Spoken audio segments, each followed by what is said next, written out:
Hello,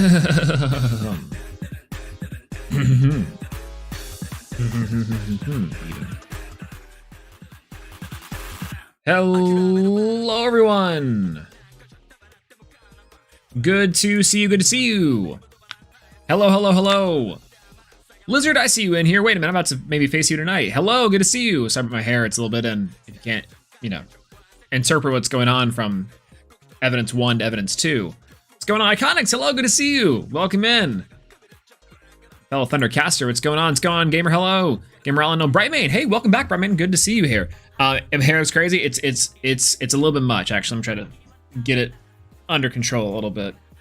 It's been doing this thing all day for some reason where like the little this portion just like does this, and it won't actually like mess with me, but that's fine. I've been leaving it all day. Anyways, absolutely building the No Earth Spirit deck today. Yes, but unintentionally, and mainly that's because we're building something even worse. Yo, Ash, good to see you. Hello, welcome in, welcome in. Tsunami Mommy, hi, that's me, what's good? Oh God, but ridiculously, Smelting my goat? Absolutely. If you do not know, I've been obsessed with Magnetonic's, like effectively 20 Spirit Fire deck that went 5-1 into the 7th round of the previous tournament. Tonight, for the weekly casual, we're going to be playing and rocking up with a version of the deck. I've taken a little bit of notes, and I'm going to try some new things out. Now, the things I'm trying out, of course, I'll actually go over the deck here, I think, early. Normally I wait till like after round 2 to go over it, but I'm just going to go over it right now, because it's not really that big of a secret. Most of the deck is already out there public from the event from this weekend. So we'll see. Gamerman, hello, good to see you. Yo, what's going on, Q? Bo. Everyone say hi, Bo, good to see you. Mag been cooking. I'm sane. Literally, it's making me inspired to build 20 Spirit decks of everything else. And it's so sick. So let me go ahead and let me do all this. Smell tongue crazy. That's what I'm saying. True. All right. So we're gonna have to do some adjustment here. And I'm gonna have to do some adjusting of my camera. That should be pretty good, I think. Yeah. Kind of making slides for an every deck stream. Oh, let's go! Beautiful. I know Skyhawk just did one last night. Kind of go over and over stuff, and I think I'll have to. I know I for myself will have to do one eventually. For the like top 32 stuff. Archaic Rage, good to see you. Hello. Hey, speaking of my fellow Firecaster, 20 Spirit Thunder could be a thing. Legitimately, 20 Spirit Thunder. That's what I was cooking it with previously. Like earlier today, after building this deck and putting it together, it was just that. Do you guys want to bring Spider back? It's going Deathwatch. Good to see you. Hello. No, absolutely. Okay, so here's the thing. We 100%. I have been trying to see how spiders can be possible, and this is probably the closest way spiders can actually do much in this this meta, so to speak. So welcome in, everyone. We are trying to go over, and I think I'm gonna separate this out, and we're gonna go over the list real quick of the new fire deck. Again, none of this is particularly a secret. I've been like going absolutely insane over the if you can't tell, over the newest craze that's sweeping the nation. Almost 20 fire spirit always piques my interest, and it's like the pinnacle of Elestrals deck building. It's crazy. I made some changes to Magnetonic's list, and we'll go over it real quick. Okay, so we got about 5 minutes till the round starts for our games. And let me see if I can put this together. So we have runes, we have divines, we have artifacts, check, stadiums, Gorgon's altar, dudes, we got Lavalith, Necrofolk, Smeltung, Watermite, Herbal Carries, Kinleo, Leonite, Torchin. Okay. I think this should work out pretty okay. Put this in order. Anything to make a fire deck, I'll take. Legitimately, this fire deck, it piqued my interest so much. I remember casting this inside of the tournament round 1, and I was like, I think they lost early, and that's the only reason why they didn't make it a top cut, was because they lost out early, but literally went 5-1 up until the 7th round, which is like making that type of climb is hard as hell. So I know exactly what that's like. So it's wild. Anyways, today let's go over the deck that we're gonna be playing inside the weekly casual for tonight. It's a sleeper deck because I think the theory is just so nice. It took me a while, and I had to stare at this deck list. I stared at this entire deck thinking, what can I change? What can I do? What can I say? And legitimately, I was looking at this list that coming up from changing myself. It's like so hard. It's so like, you have to tell me what you've been thinking about this. Because for me, my hyperfixation literally last night, like 4 in the morning, I'm sitting here, Elestral sauce on my titties, and I'm like going through bulk. I'm searching through cards. The planet is dying. The animals are leaving us. The government hates us. And that's okay. Because do we really need anything else? And I'm like, everything is so tight. It's so purposeful. I love it. So let's go over today's list real quick.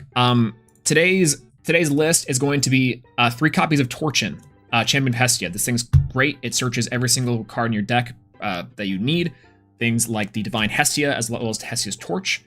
We have 3 copies of the new Kinleo and 2 copies of Leonite. I'm not super sold on 3 copies of the new Kinleo. I kind of want to play one old one, but Leonite's crazy. If you don't know what Leonite does, Leonite is a card that says, it's effectively Warmite. It's like a big Warmite. +3/+3 to each fire when it receives, and this card cannot be destroyed by rune effect or have its battle position changed. So it's super nice. I'm not playing chains for that reason. But yeah, this Leonite deck is crazy. 3 copies of Warmite, Wish of Warmite, Wish of Leonite, and Wish of Warmite specifically. I only have one of the Reverse Stellar, which I kind of want to get more of now, because I love Warmite, this little guy. Can I come over you and stare at you like this? And like this. Engi in Spider. This card's insane. It's like your Ambrosia, but also it is an extra copy of Leonite, specifically. And it's really nice to pair with some of the cards in this deck, including things like your When Receives for Hestia's Hearth, or even your Nexus engine stuff. 2 copies of Volcaries, and that's going to be able to search out. I'm going to go for just 1 copy of Hephaestus. You don't really need this engine except for just to get in to your Torch of Hestias, which we are playing 3 of. And on this note, we're also playing 3 of the Hestia and 3 copies of Hearth. The main gimmick of this deck specifically is to have your When Receive effects really go off and to maintain advantage via your Torch to boost up your guys to be huge. We're playing the one of Lavalith because it's fire. But we're also playing 3 copies of Nekruff, which is kind of crazy to think about. Nekruff as a card is good in general. There's a lot of 4s inside of the meta right now. And so having a guy that's a 5 body that burns, plus makes it a 7, which can hit over like Cryo Verns or Trade, makes this really, really strong. And overall, that's the main goal of the deck is just like hit hard, hit often, and try to keep up tempo. Because of that, we are also playing some supplemental stuff. We're playing 2 copies of Volcanic Forge. This is one change that I made from the deck that Magnetonics was playing previously. Because I'm also now, I've made room for 2 copies of Smeltung and 2 copies of Up in Flames. I don't know if this is going to work. This is going to be like my change of the deck list for tonight, is to see how well this engine works. Because I do like the idea and the concept of re-enchanting stuff onto the board to re-prompt things like Leonite and Warmite more often. So that's kind of nice. And this is what really ties the deck all together. You guys can't see that. OG Volcaries. OG Volcaries is bonkers nuts. This card, OG Volcaries, reads +1 fire, or plus enchanting, +1 attack for enchanting fires. And this is crazy to me, specifically because this is such a heads-up play. Every single thing in this deck is just fire spirits. So why not just play one of the biggest fire beaters and fire boosters in this game? You're constantly adding and re-enchanting and getting things out. So this card easily becomes like a 10 for no reason. The only non-fire cards we're really playing are Gorgon's Gaze and Altar of Stars, which is also pretty big. Oh, it's on time. Wait. All right, we'll go over the deck here in round 2 as well. After this round, I'll bring back out the deck and we'll go over it. Hopefully this worked out. The Spirit Dex, if you're wondering, is quite literally 20 fire spirits. 20 fire spirits. All right, hold on. Chains in the build? No, I wanted to put in chains in the place of altars, but I think altars is actually really important for our purposes. It's very strange to say, but like I thought for a while of taking it out, but instead we're gonna do that. So, all right, let's see who we're against. Patrick O at table 5. I think we're here.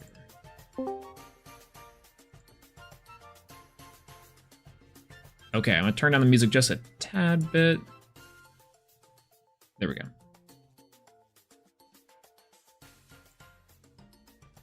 No base Kinleo? I was really wanting to do base Kinleo because I feel like that would be one to replace like one of the new Kinleos with, but I just don't know. I really want to. I'm gonna try it out without it, and it might be that we do need it. I think that would be a nice inclusion in the deck though, because you do want to see that combo of the Leonite often, but again, I'm really curious to know. I'm really curious to know how it all functions.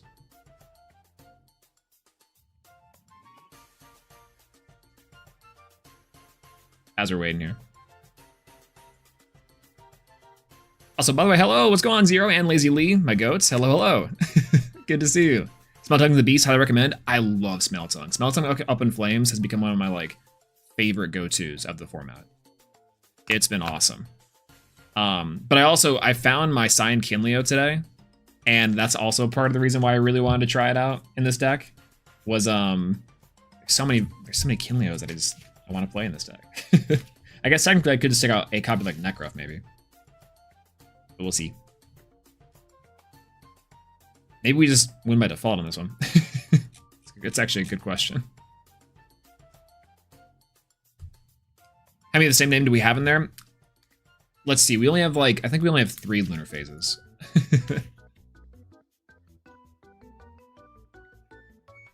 Yeah, it's actually kind of nuts, actually. Rookie number is true. Okay, maybe we have time.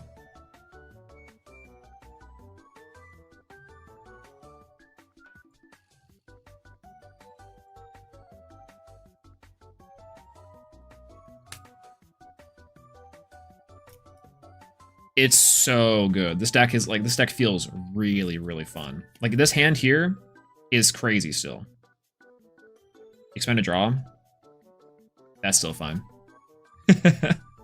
I blame you. No, quite legitimately, this is the Brainworms deck. This is one of those decks that I sit here and I'm like, oh god, this gets my gear turning. It's all theory, and it's all theory based. Yo, what's going on, Mr. Hell's going? How's the tourney going? Oh, we just started, and I think we might just get a default on the round 1. I don't quite know.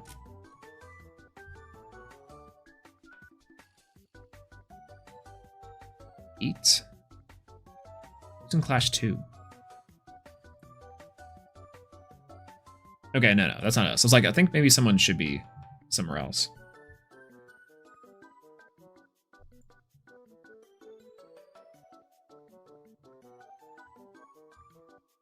We still have like a minute before we have to report, so we should be all right. And if that's the case, we give us much more time to play to go over our deck profile, which is nice. What's going on, JB? Hello, good to see you. Can't wait till we get a Demeter Searcher. Oh, the Demeter Searcher with Tectaurus is gonna be so good. The same concept, legitimately. Cooking with Dragalis. Oh, let's go. I love Dragalis. I was talking to someone and I was like, oh, yo. This Dragalis deck is crazy. And they're like, that's Dragalogy, like the Pokemon. I'm like, what? No, it's Dragalis. Like, your Elestrals pilled. It's really funny. Much like Tempai, a true thinking man's deck. True. Yeah, it's thinking, but it's the brainworms of thinking. It's like, conceptually, this thing itches every single part of my brain that's like, you should cook with this format. This format's sick. This format's really cool. All right, I think I gotta ping our tournament helpers.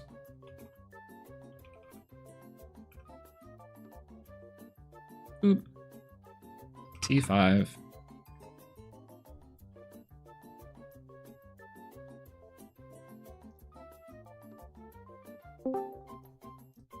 Yo.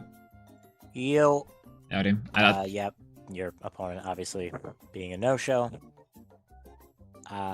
We do have another no-show, so if you're willing to play Jack game, yeah, there we go. Yeah. Hi, friend. Yo, I'm down. Cool. Oh my God, it's Nick and Swolax. Hi, friend. How's it going?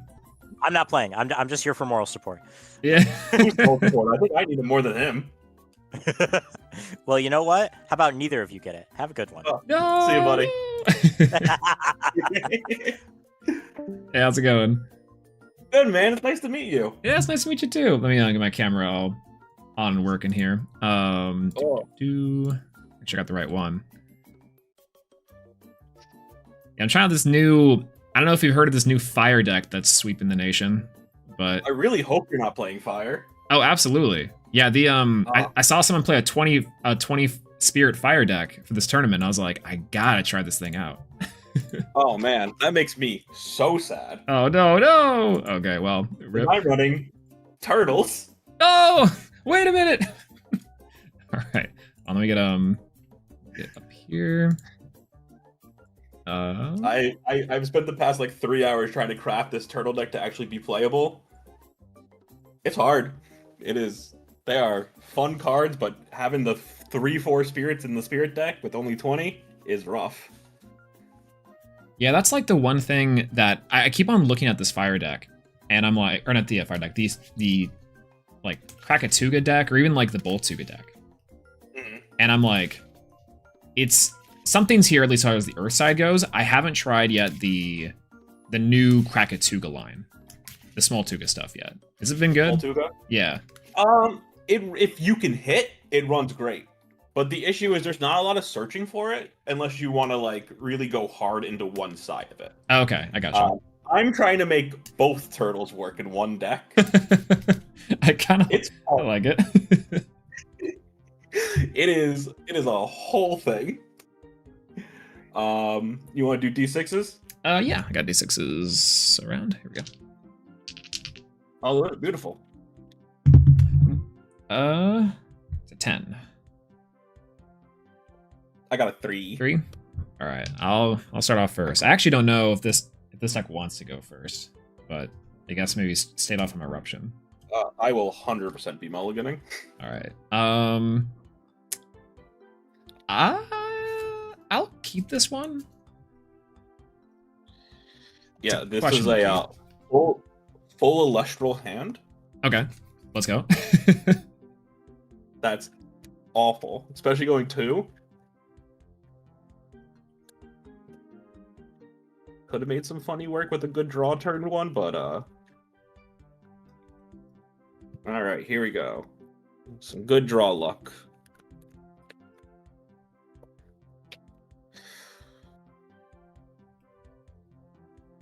This one I can make work. All right. Yeah. Sounds good. I'll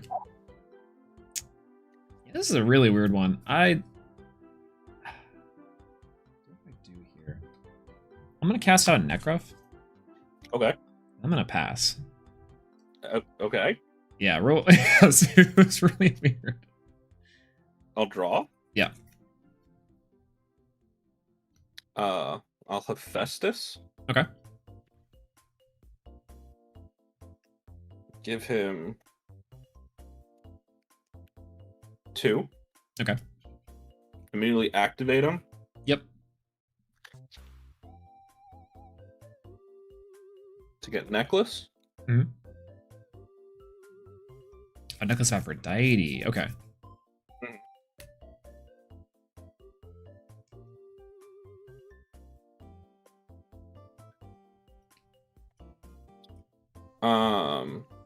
Put that in hand. I'll set 1.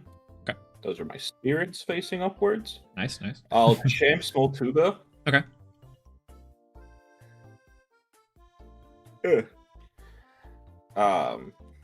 Show necklace. Okay. Which lets me ascend him. Yeah.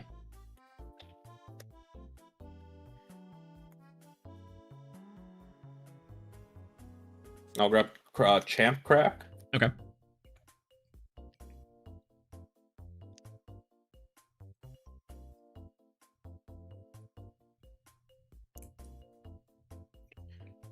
Get a fire out there.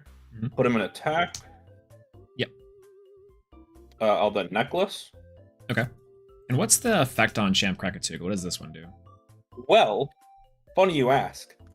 Now that he's empowered, his attack and defense swap. Okay. During my turn, artifact runes and empowered Elestrals on my field cannot be destroyed or returned to hand. During your turn? During my turn. Gotcha. And then what's his... What's the... He's currently an 11-4. 11-4. Okay, gotcha. I'll set one more. Okay. And then I'll swing over your Necroth. Yeah, I'll take one. And I'll say go. I'll draw. Cast out Lavalith. Use the effect. Yep. I'll target the necklace. Yep. That's rough. We'll try to enter Great answer. combat. We'll try Yep. Lavalith in. Yeah. All right. And I'll pass. Them the nuts. Yeah, I was like, Everyone's rough. it was like I was like, I'm not sure about this hand, but it's got Lavalith, so I'll keep it. Damn.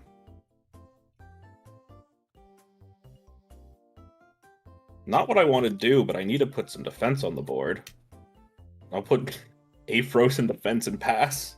All right, sounds good. Draw. Okay. Let's see. In defense. Love that. Let's go with a Warmite. Okay. I guess I'll go ahead and activate the effects on the Aphros. We'll minus its attack. It's not really, I guess, a big deal here, but I'll then go Torch of Hestia, and I'll empower the Warmite. Killer. We'll try combat. I'll try Warmite to hit over, and then Torch of Hestia to foretell 3. Yeah. Kinleo, Smell Tongue, Torchin. Yeah, let's try something like that. Then I'll try Lavalith in for 2. Yeah. I think you got this. That Lavalith, man. Turn 2. I was just hoping it would stick. That's that's the only thing. Yeah, I don't think there's anything I can do here. I'll Botuga in defense. Okay. Activate, no, I did that wrong. Damn. Oh well. Do you need I to? won't act. Do you need to go back, or do you need to go back, or? Yeah, I need to go back one step, basically. Yeah, that's fine. Yeah, those are... All right, so you don't know what this is. I'll just put this in Yeah, the corner over here. sounds good. Sounds good. I'll eruption you. Okay. Yeah, I'll burn for 1. Oh, you're playing fire. Yep. So it does nothing for me. Boltuga. Activate the Boltuga effect to get my eruption back. Okay. Now this would be a really fun cycle where I could just burn you, but doesn't work. I'll say go. I'll draw. All right, we're gonna go with the Torchin effect. Yeah. Is that a search effect? Yeah, search effect. Aha! I'll P-box you. No. All right, it's cool. Yeah, looking at my Kinleo, Smell spirits, Tongue. I 100% just lose here. How many spirits are on? 4. 4. Oh god. Yeah. Okay. Yeah, we'll go Warmite over Torch. Yeah. I'm down to 1, and there's 3. nothing I can do with 1 spirit with this deck. Yep.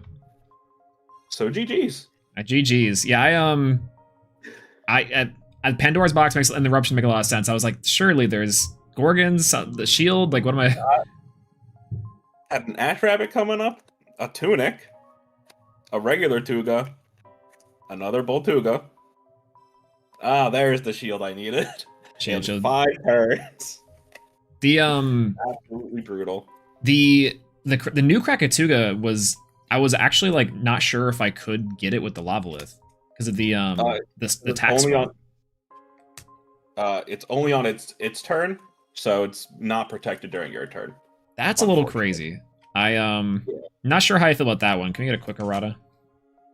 Yeah, I would love that because again, I want to make turtles work. Yeah. See, what I don't own, but what I need to run for this deck is Fleece. Ooh, Fleece would be good.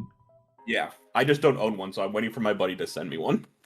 Yeah, because then you could even like Argo the Fleece. Yep, he's sending me Argos because I don't own Argos. I've only been playing since September, so I'm missing a lot of like the old school staples. Oh, I gotcha. Yeah.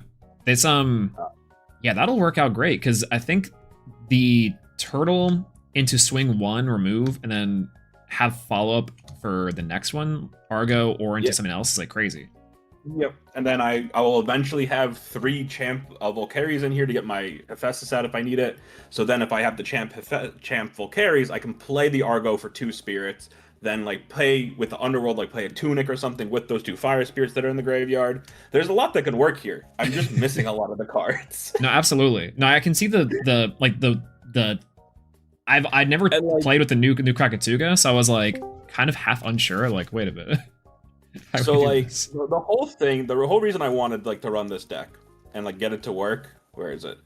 So OG Tuga and Vesta Tuga, right? Yeah. So if I have both of them on the field in Eruption, I then heal for 2 and then can destroy a card you have. Yeah, and see, like, there's only like the Earth pivots. You don't really even need to run that much Earth Spirits for the investment. Yeah, I have 3 Earth. 3 Earth. I think 4 Water.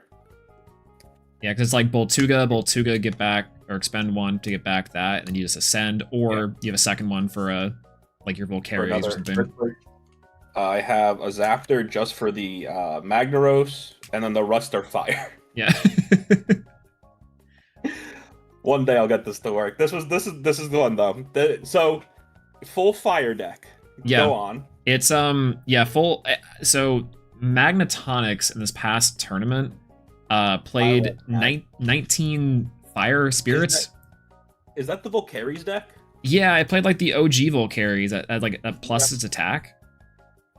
And yeah, I played against that deck a bunch. It was crazy. I was like, wait, are you telling me this works? So I get like a 30-30 on the board. Yeah, it's been in my brainworms for like days now. Until like 4 a.m. last night comes around and I'm like, I have to build this deck. I'm trying out Smeltung because it's like the X10 Smeltung? No, I wish. No, this is I thought you were just fuller. flexing on me so hard. No, I would love this thing with the X10. I love Smeltung, but I only have 1. I pulled it last night actually in the like a box opening. But I'm trying to Up in Flames and Smeltung. So I'm just kind of hoping it works out. I don't know if it's good, but did that to me with a Bear Bomb deck. Zero did that to me with a Bear Bomb deck. That makes sense. That's where I learned it from because at Kissimmee, Zero was like, "Hey, did you know that you can enchant Ursa Den with Smeltung?" I'm like, "Wait, you're right." Right, 100%. It's so cool. It's killer. This is best of 1, right? Yeah, I think so. Oh, damn. Win, Jack. No, fucking course not, dude. I got steamrolled. Hey, yo, Swole. Yo. I could not get anything. I got my Champ Krakatuga on turn 1, and then he lava lifted me. I report this. Do you, I have a full art Smeltung for sale, by the way. I heard you just mention it, so. Oh, Pog. If you're interested. Coming in for the sale? Honestly, I just came in to watch because I didn't know if you were running the deck that we worked on yesterday or if you were working on something. I worked on it this morning with Warlord, so I have a couple more pivots in here. Yeah. Without the lava lift though, this deck would have done great. Yeah, legitimately, I don't think I had an answer if I didn't keep that lava. My opening hand was like it was the Smeltung, Kinleo, Torch, Nekruff, Lavalith. Yeah. Oh, so you're running? Are you running Mag's deck? Yeah, Yeah. I help him play test. We play like hours a day together. It was wild. It's only one Frost Spirit. I'm like, okay. Yeah, I was the one who told him he should include OG Volcaries because with all his Hestia stuff, he has so much fire on the field. I said we're just like leaving too much attack on the table. I was the one who told him. And he was like, "Oh my goodness, you're so right. Why would I never have this card in? I have like 8 fire on the time on the field between Volcanic Forge, Hestia's Hearth, and Hestia." I tried playing the old list from the top 32 from the previous premiere, and the Krakatuga stuff was nice. But looking at this list, I'm like, what Oh yeah. it's just Warmites, and then it's just attack focus. I'm like, that seems really good. Side decking Yeah, the eruptions is Because nice. Warmite's good because with the Hestia Hearth, and then you get the reenchant, then you can get the minus again, and then you also get the plus on the Leonite if you decide to reenchant on the Leonite. Yeah. The one Yeah. the one change I'm making is I'm trying out the Smell Tongue Up in Flames package. I don't know if it's good, but it feels like it fits a niche. So maybe. Yeah. Yeah. Um Yeah. I don't know. Yeah. Me and Mag like play test all the time. We play hours at a time every week. no, I was so impressed at like 5-1 into the 7th round was what sold me. I'm like, this is crazy. In the last Yeah. premiere. Yeah. Yeah. He was top 10 at one point, and then he lost in the last round, and then got knocked out of the top like 16 or whatever. Yeah, because he lost early, I thought, right? Like, he lost the first round, I thought. And then All right. Well, I'll see you in call 1. All right, Swole. there wait a minute. No, yeah, I'll see you there. Uh-oh. He's familiar. All right. Oh yeah. Are you playing in the next premiere? Yeah, December 6th, I am. Oh yeah. If I could get this deck in a workable state, I'm breaking it. Hell yeah. That sounds awesome. All right, brother. GG's. See ya. Where am I going? Hello. Hello. All right, well, you're familiar with this deck, and that makes me a little scared. Well, I don't think what I'm running is going to do very well. Uh-oh. Everyone. We'll see. We'll see. Yeah, I'm super familiar with Mag's deck. We play, like I said, like hours of the day. And then if you want a full art Smell Tongue, I got one for sale that I'm never gonna use because I don't really run fire. So Sick. Yeah, shoot me a DM or something. I don't mind. absolutely. Yeah, I it's funny because I don't know why I like Smell Tongue is not very good, but eventually I think it's one of these cards I think will be kind of crazy. It's just kind of a fun card right now. I'm like, hell yeah. Yeah, I think it's cool with the bear stuff. If you run like more Frost and Bears, and Yeah. then you can like get the reenchantment up. So I've never played in a premiere, but Gonna try for the next one? maybe, I don't know. I'm in college right now, so like $25 every couple weeks is kind of tough for me. No, that's true. Yeah, that's maybe can do one once every couple months. Like, yeah. So yeah, It's you like want a to high roll? Sure. It's a D20 or what's that? Yeah, D20. I got 15. I don't know if I have like my actual D20 round. If you want to roll for me. Oh yeah, sure. Here, we'll just go even and odds. You call it. Okay, let's go odds. All right, odds on a 6. It's a 4. I'll go first. All right, sounds good.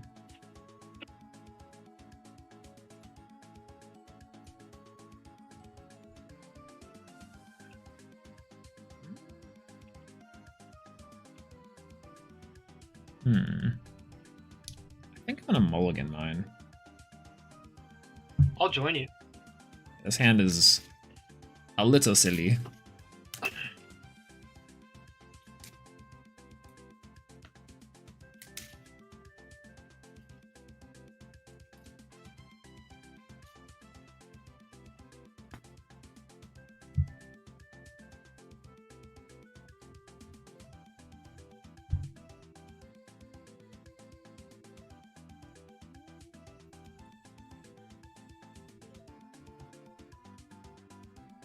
Yeah, I'll keep this one. I'll keep this one as well. Sweet. All right. I'll set 2. Mhm. I'll cast Titano Strike. Titano Strike effect to search. Yep, sounds good.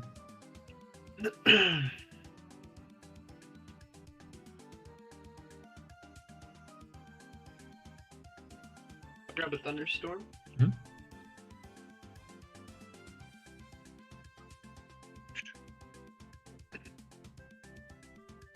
And then I'll pass. I'll drop. Let's go. Torchin? Use Torchin's effect? I'll gaze. Okay. I will. I'll pass there. Okay. I'll draw. I'll cast Thunderstorm and then Thunderstorm effect to heal. Yep.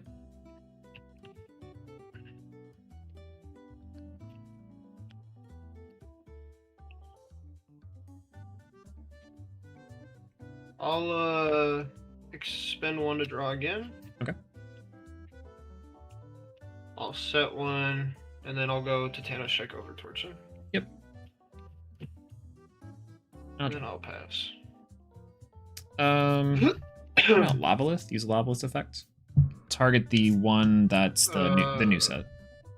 The new set? Yeah. Gorgons and counter on shape. And I'll just pass it. Okay, I'll draw. I'll cast a Nog for 2. Okay.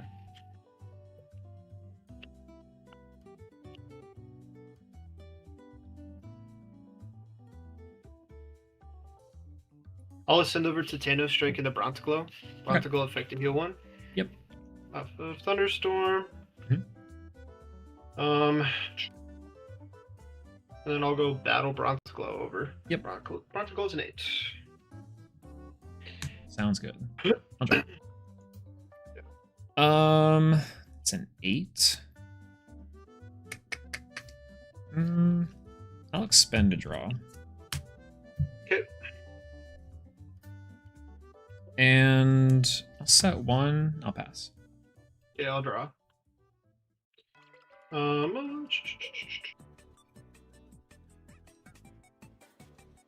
You're at 10 spirits? I'll use 1, 2, 3, 4, 5, 6, 7.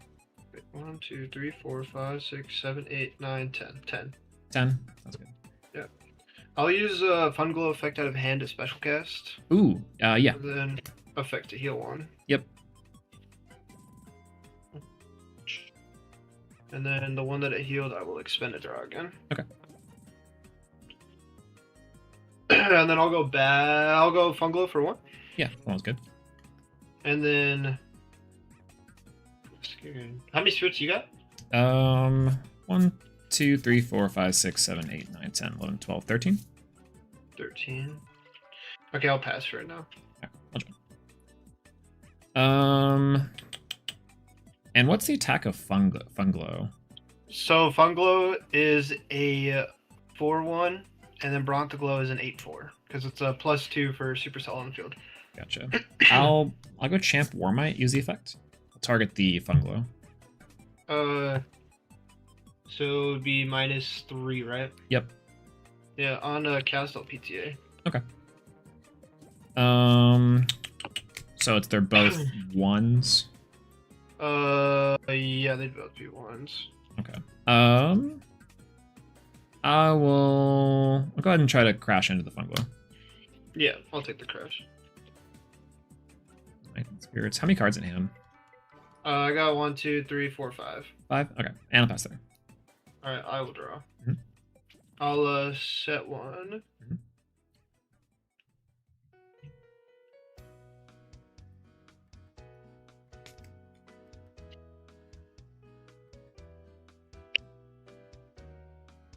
I'll cast a Thunderstorm to blow up your face down card. Okay. Yep, and then I'll heal 1 for playing a Thunderstorm. Mhm. And then go battle swing you for 2. Yep. How many spirits left? I have 1, 2, 3, 4, 5, 6, 7. 7. Okay. I'm gonna cast out Warmite and use the effect. Oh, so that'd be give me down to 8, 7, 6, 5. If you play Full Forge, I'll PTA on cast. Okay. And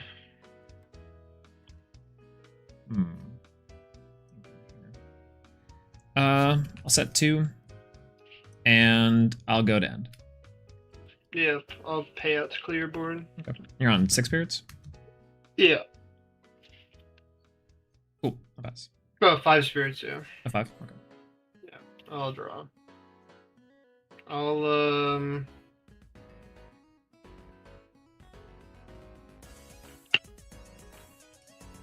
cast a Fun Glow.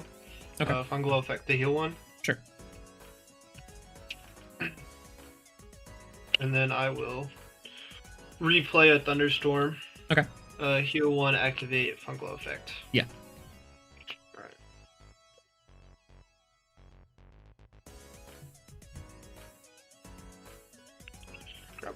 Brontiglow. Mhm.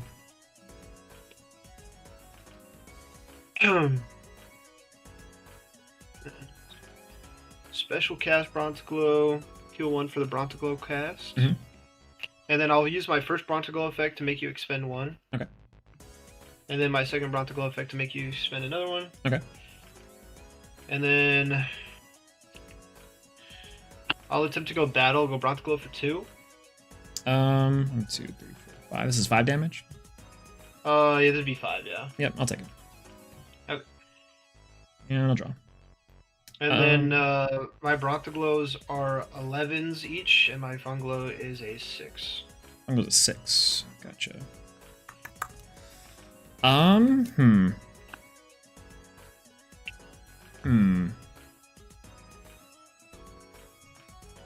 Being a 6 is kind of rough.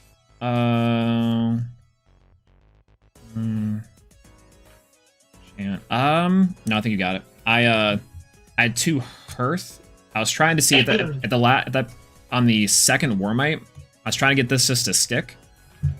Yeah. I was I like, just big figured I was fan. in a position where I couldn't let you have anything stick. I just had to stay in the driver's seat. Yeah, there was If I a let anything stick around, I just know that with his deck that you get the Hearth recast and then you get the -3 again, and I just kind of knew what to expect a little bit.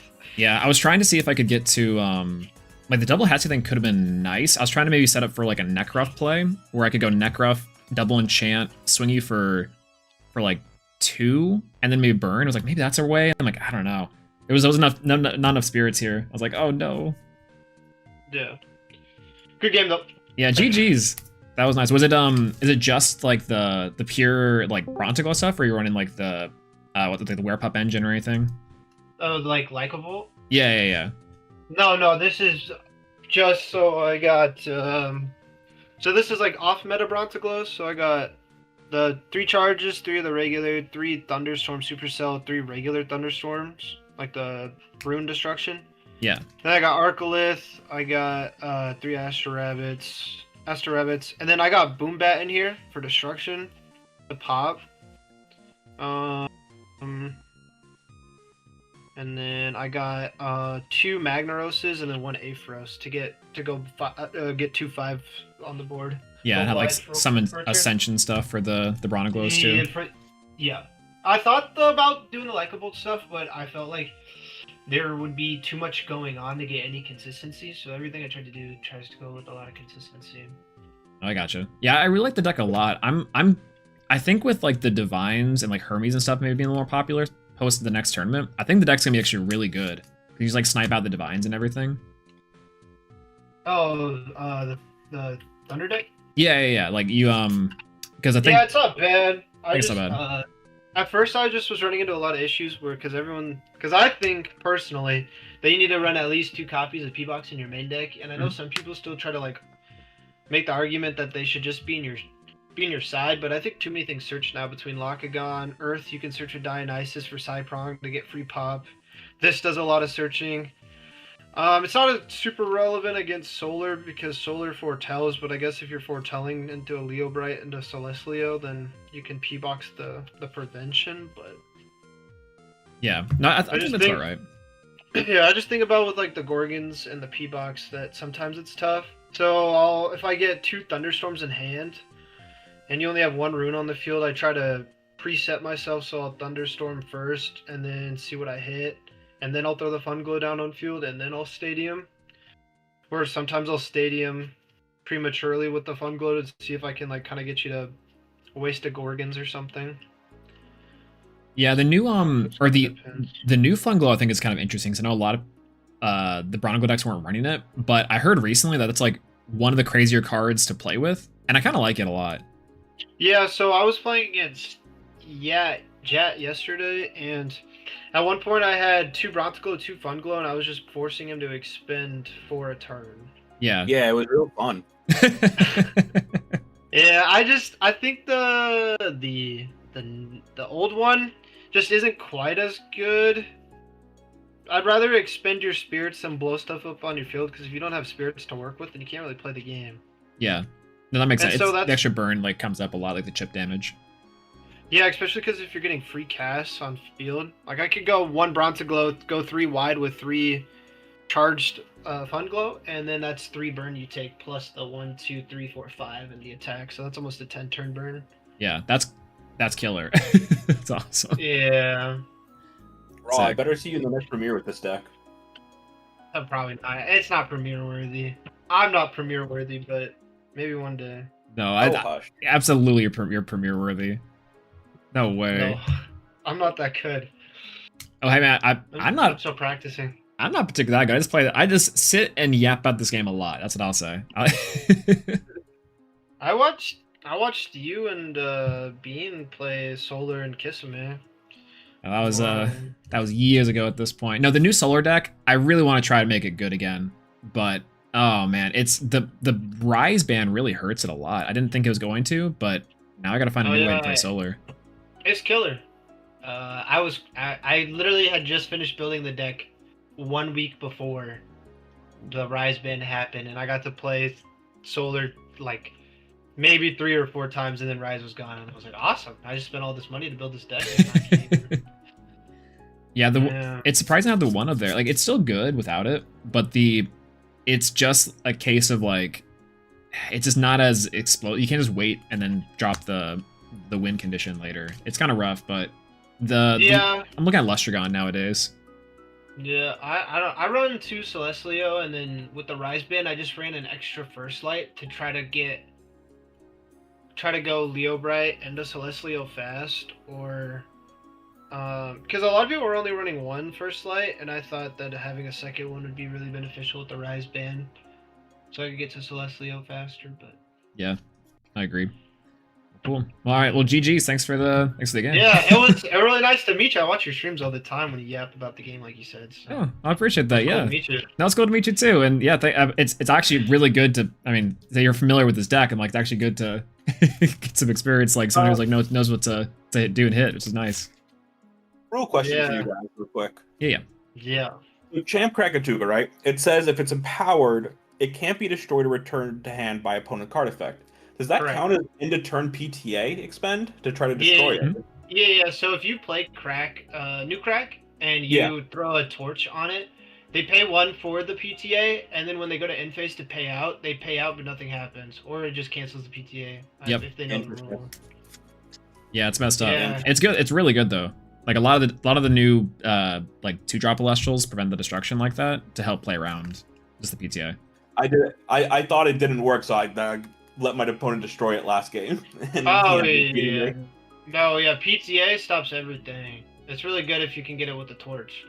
That's what I was trying to show you when I sent you that deck list, but yeah, I have Necklace for the PTA.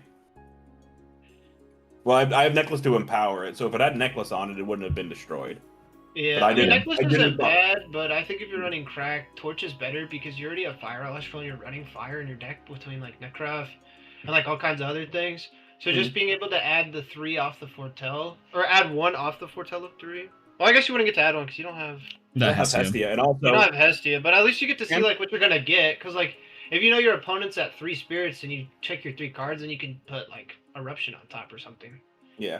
Also, Champ Crack wouldn't get any attack bonus off it because its attack and defense are switched when it's empowered. Yeah, so like the attack thing doesn't really like matter too much, like the buff, but you're really just playing Torch to know what you're getting in your next 3 draws, and then you can just set yourself up for plays. Especially if you're looking to Eruption and burn people. If your opponent's sitting at 3 to 6 spirits and you already have an Eruption in hand, then you know you have a win condition when you look at your top 3 and then you choose one. The 2 people I played, they have both been on fire, so my Eruptions didn't work. Oh, all good, man. Yeah, but it's the best of 1. You enter the best of 3s, the premieres. Eruption goes crazy. It works surprisingly well. Yeah. It's killer. So Mag just texted me and he said, "Oh my goodness, did Swolax just steal my deck?" Yeah. I see he's playing Fire, and I know he commented when he was watching my match. No, absolutely, I did. I saw 19 Fire Spirits, and I was like, "Well, I can just take out the Cryoblast. We'll play 20 Fire." It's the only changes I made is that I'm playing 2 Smeltung, 2 Up in Flames. I'm just trying this out to see if I like this portion, and I don't know if it's good. It's probably not, but like, I'm curious. I said he totally stole your deck, dude. This is crazy. 100%. Yeah. It's so cool. I remember seeing the top 32 from the previous tournament, and then I was like, oh, that's kind of cool. I don't know if we'll ever see that again. And then, meanwhile, like, Well, that's all he plays is his fire deck. it's such a sick we list. used to, cause when we started playing around the same time. So when we would like get practice, like we've been playing against each other since like July. We both started around July, Augustish, and so we've just been playing against each other for months. And me and him kind of like came to the realization that this whole game's about like getting as much spirits out per turn instead of like necessarily going wide all the time. So for a while we had like Gigaflora, Giraflora, like Moss Station with like no stone, and we would be getting like get 2 Moss Stations down, and we were getting swings of like 6 to 8 spirits at a time, and just clearing people's boards. Yeah, it's like a big tempo game, and that's like the one thing I loved about this list was just that like every single card either gets you something to get spirits out, or there's a way to like buff up your guys based off your spirits. And so that's why I was like, maybe Up in Flames works because you discard the Smell Tongue and chant 2, but it's also really suspect because Smell Tongue kind of sucks, but Up in Flames is good. But I'm like I kind of want to play Smell Tongue with PTA, but we'll see. Yeah, I don't know. I was kind of doing this thing the other day with I played Guardian.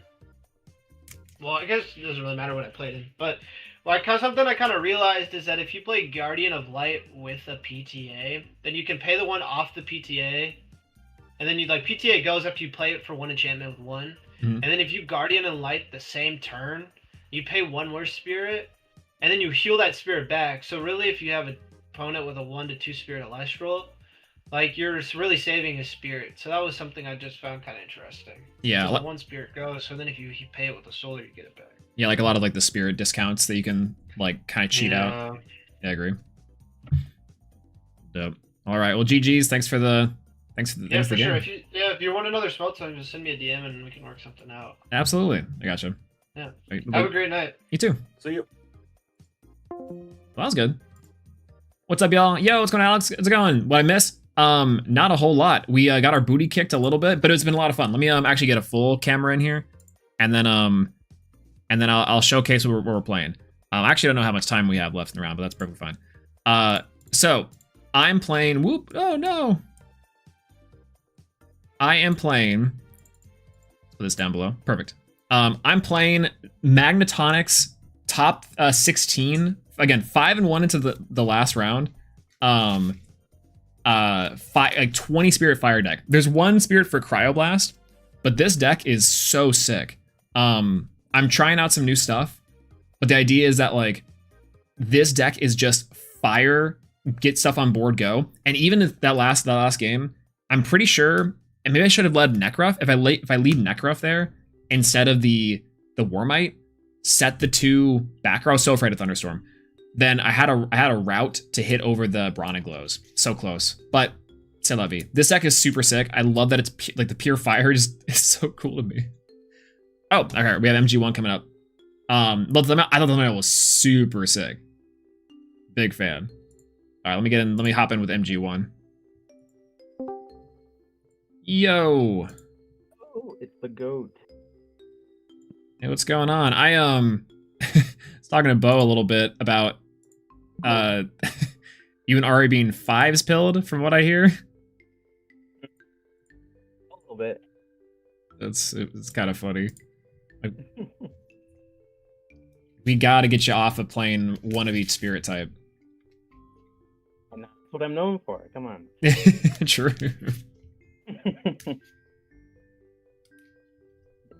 I was I do think... What's up?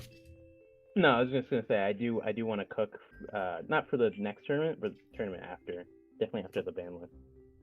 Yeah, I'm really curious to know what's gonna happen, because I think there's like overall the format's pretty alright. It's just kind of like there's like small things here and there that I think aren't great. Like Tadpuff's kind of rough. Tadpuff and Tadflow, I think. Tadflow is weird. At least Tadflow wastes the normal cast, which maybe, I don't know if that's better, but most of the Frost decks, I guess, don't really care about it. Right. more so the special ascending part.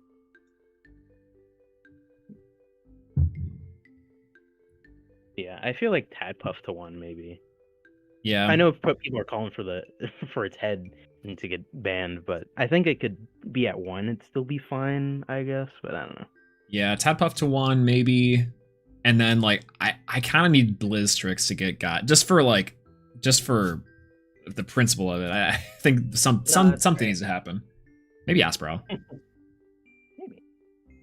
Do you want to do D20? Yeah. I get D6s. Yeah, that's been done. Sure. And I got a 3. I got a 7. I got it. Okay. I'll go first. Oop, sounds good. I guess I'll keep. Yeah, I'll keep mine too. Sure. Good luck, have fun. You too. We'll spend the draw. Okay. We will set 1, set 2, pass the turn. I'll draw. I'll go Torchin. Use Torchin's effect. Yeah, it's fine. I'll grab a.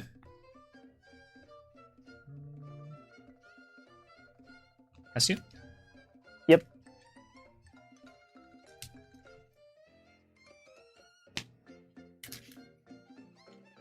And let's see.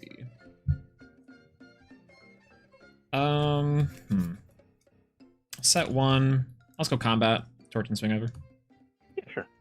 And I'll pass. I'll take 1. Mhm. Or I'll draw. I'll take 1 and I'll draw 1. Yeah, sounds good. I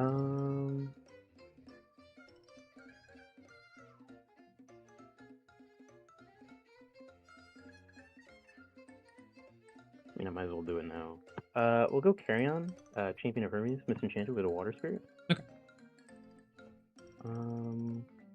We'll set 1. We'll try Carry On over the Torchin. Yeah, that's good. Go ahead.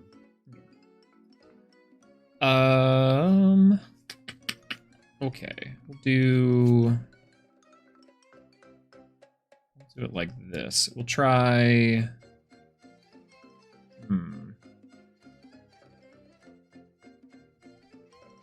I'll try Warmite. Use Warmite's effect. Sure. Target the Carry On.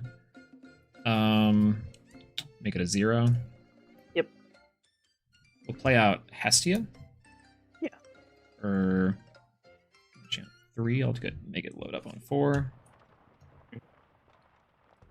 We'll go Hestia effect. Go ahead.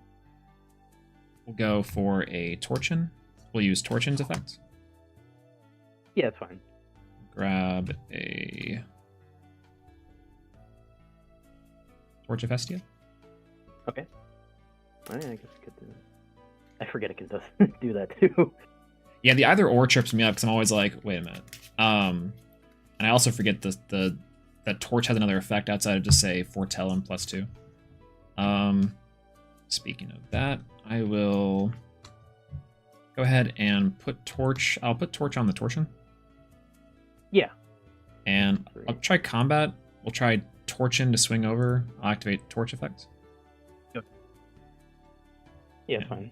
Foretell, Warmite, Lavalith, Kinleo. I'll add the Lavalith to hand. For Torch, does it say any fire Elestral or 1 spirit? Yeah, so if Hestia's enchanted, you may add a fire card you foretold this way. Yeah. Shit. And let's see, I'll put those for that. Yeah, so they carry on over. And I'll string Warmite for 1.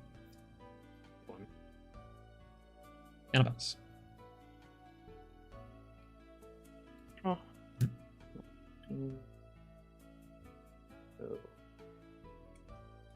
How many fire spirits are in your underworld currently? 3. 3, okay.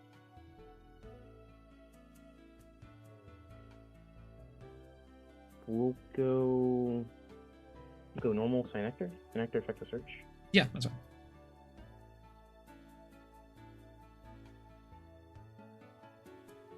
We'll search Poison Tipped Arrow. Okay.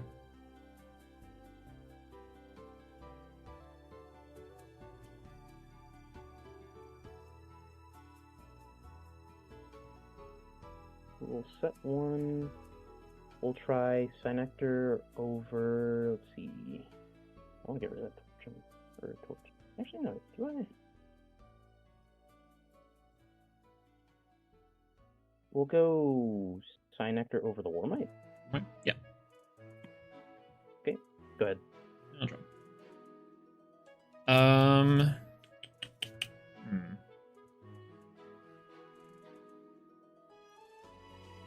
Let's see.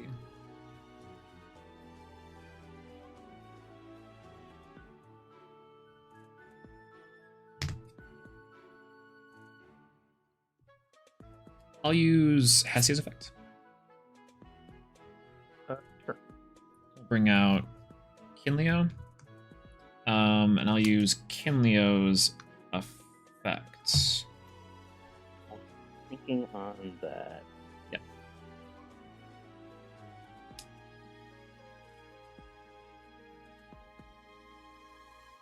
I think I'll go Gorgon's Gaze, chaining to the command.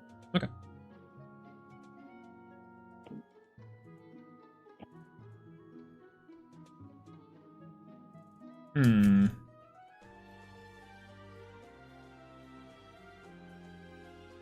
Let me go and do. Thinking here. Mm-hmm.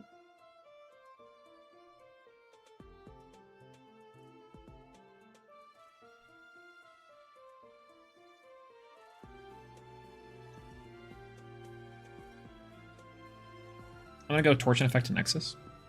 Okay. So, I'm gonna send. Yep.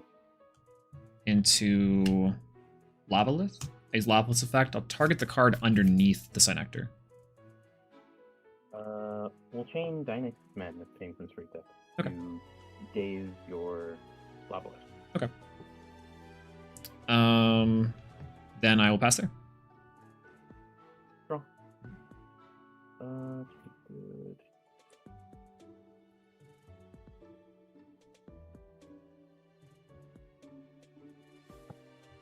Well, no, but I don't.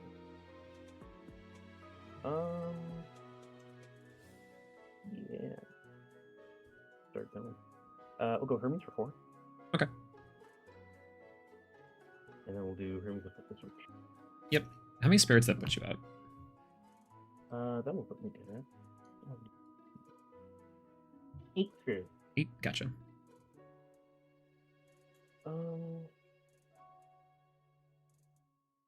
We'll search for Champ Aviolus. Okay. And then we'll do Aviolus effect. I'll put 4 spirits onto the Hermes. Okay.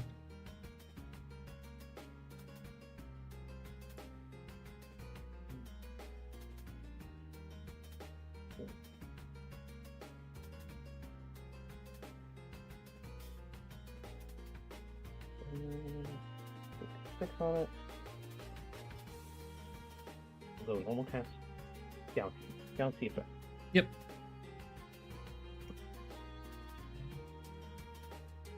We'll go battle. I'll try Galaxy over the Lava. Sure.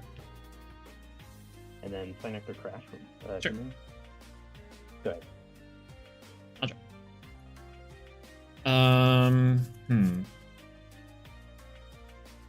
How many cards in it? 2. Go with how many spirits left? 8 or 7? It is 7. 7. Yep. All right. I'm gonna normal cast the Necrof. Ooh. Yeah. Thinking on normal cast. How many spirits are you at? 1, 2, 3, 4, 5, 6, 7, 8, 9.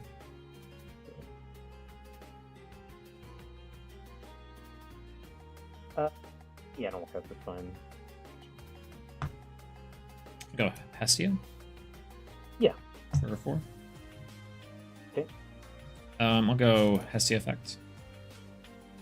Sure. Bring out Warmite. Use Warmite's effect. Yep. Found that. I'll go Torch of Hestia here. I'll put it on the Warmite. Sure. we'll go combat. Okay. Try Warmite in Torch Effect. Sure. 2, 3. I think I'm gonna add the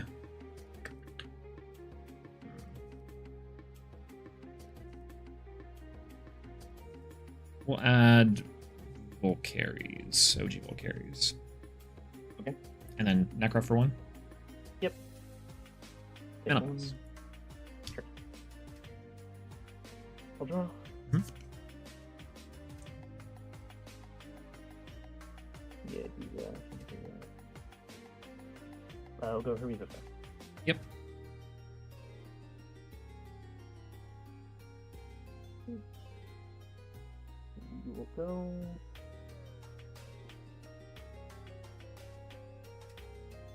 We'll search for Carry On Champ and then Mhm. Carry On effect. Yep.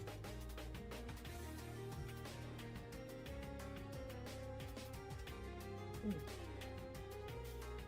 then I will ascend over the Carry On into Misenchanted Champ area. Okay. I'll put Earth under it. So Earth and Wind. Mhm.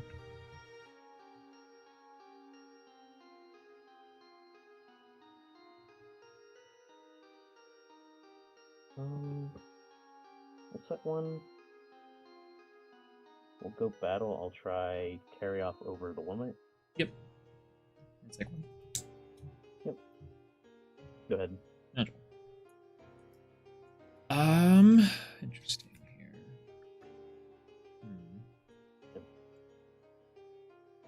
How many spirits left? 1, 2, 4, 5. 5. Okay.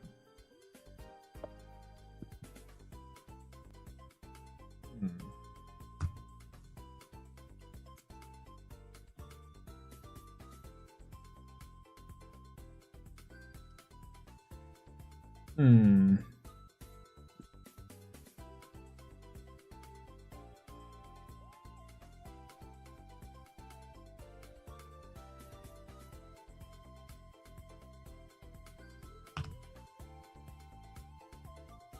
It's an 8. Yes, an 8-2. 2.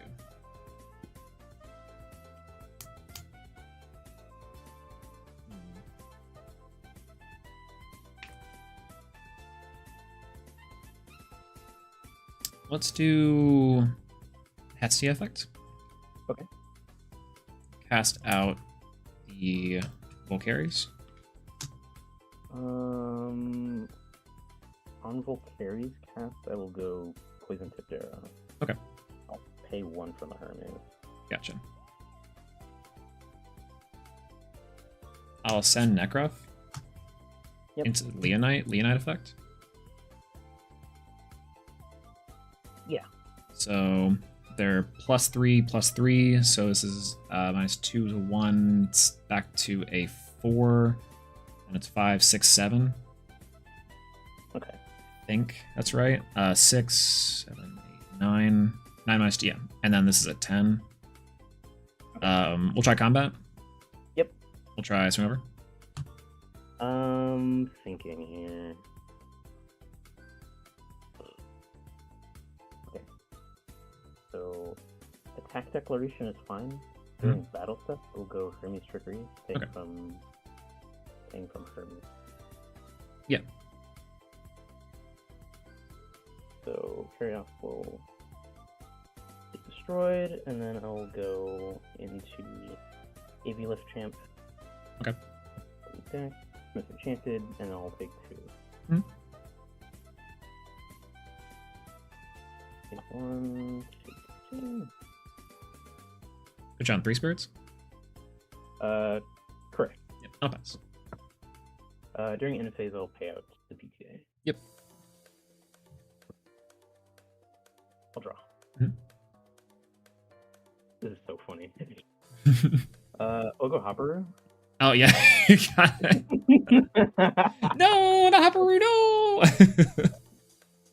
I misplayed a little bit. I should have done double wind on the carry off because I had another trickery and then obviously the first. Oh, it's yeah. I go into like the trickery loops. I was thinking, I was like, I think there was a world where I go Leonite sooner, to try to apply some pressure, but I'm like, I think I can just go with this for now. The what's it called? The Galaxy on the Lavalith. I was like, oh yeah, that hurts a lot. Ugh.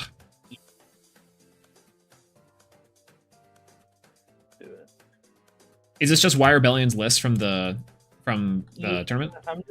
I'm just trying it out. I want to see if I want to make any changes to it because I'm thinking between because I'm thinking I'm gonna bring like an actual list to the next premiere. So I'm between Hermes, some sort of solar list with like Celestio, or what was the last one? There's one more I'm forgetting. Oh, some sort of like Morfrost list probably. Yeah, I'm having such a crisis with solar because I'm just like the Celestio stuff is good, but I just don't know if it's like enough. But it is good still. It's just like it's missing its consistent like bomb setup. But no, I get that. You can't bring fives for a third time. Well, I already did. Yeah, wait a minute. It worked. I should have gotten top 16 the first time, but I got Helios Chariot righted the last round. So I dropped to top 32. But I did barely make top 16 the second time. And then this last time I just bombed, so I just kind of dropped. Yeah, it's funny. I think this last time, because of the amount of Morfrost and a bunch of like the decks that were brought seemed to be really well equipped for fives for some reason, and I'm like, I don't understand, considering that Lockagon was like the #1 deck in the pool. Yeah, for sure. But either way, well, GG's. Thanks for the game. Yeah, no problem. Cool. All right, see ya. Yep, see ya. Nice. Oof, rough. Hopper PSD, I'm saying, yo, what's going on, Cobalt? Hello, Raz, hello, good to see you. We are playing, actually, I was gonna bring Crab, absolutely. I decided to bring the Fire deck, which again, is so funny because I'm like, I think even in those games, that was definitely winnable. I just needed to sequence it a little better. I think and maybe the Lavalith hit something like a little crazier, but I think the overall, it was crazy. Might as well play Thunderstorm in both premiere events. Legitimately, I think so. Like some sort of back removal is super key. Like this deck kind of has it, but that's my one thing about Fire is that like the back row is missing. But absolutely, no. This one's crazy. Anyways, okay. If y'all don't know what we're doing for tonight, I think we have a little bit of time before the next round. Let me see how much time we have. Let me give this a little quick star. Yeah. All right. We have about 20-ish minutes. Absolutely. Let me go over the deck, and then we'll explain where we at. And it's funny, so far, I think some of the changes that I would make to the deck are already coming up. Yeah, I didn't like this format until I learned with the Glory of Chimera Form. Chimera Form's so good. It's there. The low to the ground stuff is still very relevant. It's kind of wild. Fives was dead, and then I think all of a sudden it's like, wait, the five stuff actually is pretty good. You just have to pick the specific type of fives, Lavalith, Torchin, Smeltung, Nekruff, Forge, Up in Flames. I haven't seen too much. The times it would come up, I thought it was pretty all right. Hestia, crazy. This deck definitely needs more counter runes for sure. I cut PTAs, which is the only other counter rune it was running. But I think it definitely needs like a little more control. Again, it's a 5-style deck, so it's low to the ground. So it definitely needs that sort of interaction. Both Leonites, you and Achilleo. Okay, altars. The Lustragon cows. You know what? I actually think Soulbell Theory is real. And I do think it can hurt us. That's the one thing I will say about this format is I think you can play Solar potentially like you would like Morfrost in a way that building wide can really help. Because it feels like the decks that can build wide most effectively are decks that can really perform. On top of them having like a swing. They need like a tempo swing. They need some sort of utility-based stuff, which is kind of difficult to assess sometimes. But I do think it's very much I do think that Solar Bell is something that we can consider. Something that we can consider. War mites.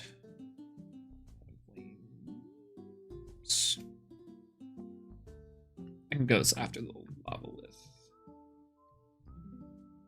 Okay, and then forge. Cool. All right. So here's the deck that we're playing tonight. That we're somewhat testing, somewhat I think kind of getting a handle on. I do think this deck is pretty good and does have legs. Surprisingly enough, I think this is my favorite like combat focused deck inside of the meta right now. And it's pretty simple and super straightforward. It's 20 fire spirits. I'm not even joking. But it's 3 Torchin, which can search out both your Torch of Hestia at 3 of and the 3 Hestia.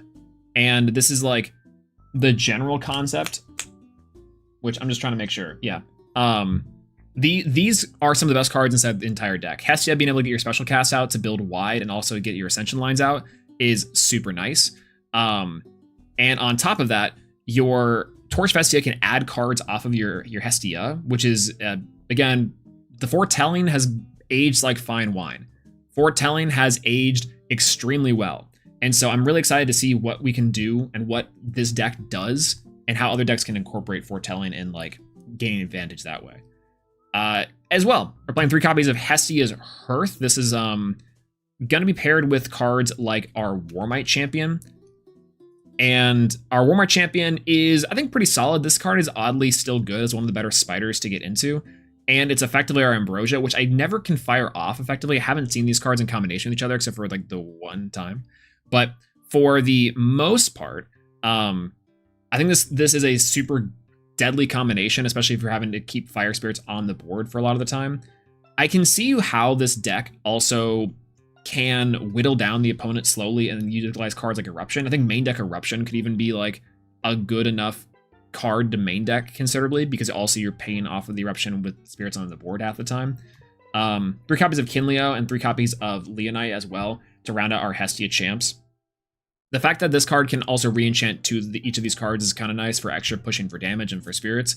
Leonite is also just Warmite, but it's in reverse. It pluses your guys and your fire cards, plus it's a pretty big body as itself on its own. I do think, though, there is a world in which that you maybe even play one of the OG Kinleo, I think, as a nice way to kind of keep advantage up in the 5 style gameplay this likes to go for. Because otherwise, there's not a lot of cards in here that I would say like that have repeatable value without having to kind of waste the tempo. If that makes any sense. That's kind of my only critique so far I can tell. One Lava. Lava's crazy. Lava's best card in the game. 2 copies of Up in Flames. This is what I'm testing out. I cut 2 PTA, 1 OG Volk, and 1 Volcanic Forge for Up in Flames and Smeltsong. It hasn't come up yet.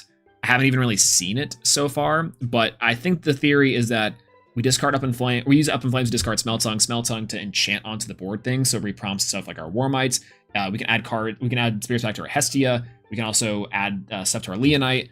So generally pretty okay. Plus it helps clear wide boards, which is pretty good. In addition to that, we're playing 3 copies of Nekruff. Nekruff is nice. Nekruff's actually one of the better cards inside the strategy. There's the solid 5 stat that turns into a 7 with Torch, and also potentially an 8 or an 11 with the Leonite is kind of gnarly. This thing is kind of tough. Speaking of attack boosters, we're playing 2 copies of Volcaries. This is the card that sold me on this deck in terms of theory. This is one of the larger guys in the deck. You slap this down with a bunch of spirits on your board, and it's just a big dude that can hit over anything. So far, it hasn't really come up a ton for me. It's come up like maybe once, maybe twice. Again, small sample size. I think over the course of a couple of games, this deck list can definitely hit harder. 2 copies of Forge. Again, we're cutting PTAs and cutting 1 Forge, 1 Volcaries for the 2 Smeltsong, 2 Up in Flames. That's kind of the biggest change from Mag's list. 2 copies of Altar and 3 copies of Gorgons. Supporting engine as well. We're playing 1 copy of Volcaries and 1 copies of the Hephaestus. So this rounds out your deck. I think this still needs more counter runes. My initial assumption is that you need to play a couple more counter runes just to protect your guys and really be able to keep an advantage. But for the most part, this deck has no problem having like, oh, I was like, where's my Leonite? This deck has no problem having dudes on board. I think the only thing that's kind of rough is that, neck rough, if you will, is that sometimes you can get caught out by just saying, yeah, I'm gonna let this go, when you really want to be able to keep spirits on board as much as possible. So a few defensive options could be really nice. Maybe looking at maybe not 20 fire spirits, but instead doing something like Earth, like adding the Dionysus Madness onto here as like a kill spell to also have things hit into your Leonites and stuff. I think could be nice. Let's see what else. Or like have your torched up neck rough do something crazy. That's also a consideration, I think. So I don't know. We'll see. Poison Nectar, yeah. So something like that, right? Where it's like, I think this deck also can function well as like a burn deck. Like a while back, I remember playing against someone in tournament. I can't remember who it was, but they used Eruption as like a mid-range card just to do me for a little bit of chip damage. That way, it felt kind of uncomfortable paying for spirits as they were attacking me with like Necruffs and stuff. I think this deck actually could play very much with that concept and around that concept. Like you play Eruption's main, and the idea with this one is that you like, if you see Eruption, great. You just kind of use it to inch your opponent closer into like very uncomfortable positions, and then you just start like swinging to apply the pressure. Because I find that in the last couple games, there was instances in which my opponent was on like a little too much spirits to engineer a board, but that one might be good to do. And that's kind of that one as far as that goes. Otherwise, there's definitely some sequencing things that I know I need to work on in terms of like when to play things that went out. That Lavalith cast maybe could have been saved in the last game for later, knowing that there was a carry-on for Hermes. So instead of like trying to clear the back row, just start like utilizing the small guys to bait out the back row, and then Lavalith to kill the Hermes. And so that's also just stuff with best of 1 versus best of 3. I don't know. I'm trying to think of like technical play on top of like the deck building side of things to help cover. But overall, this deck list, I'm shocked at how well it's performing still. And like given its ability, I'm still shocked at how well it's doing. Which is still kind of crazy.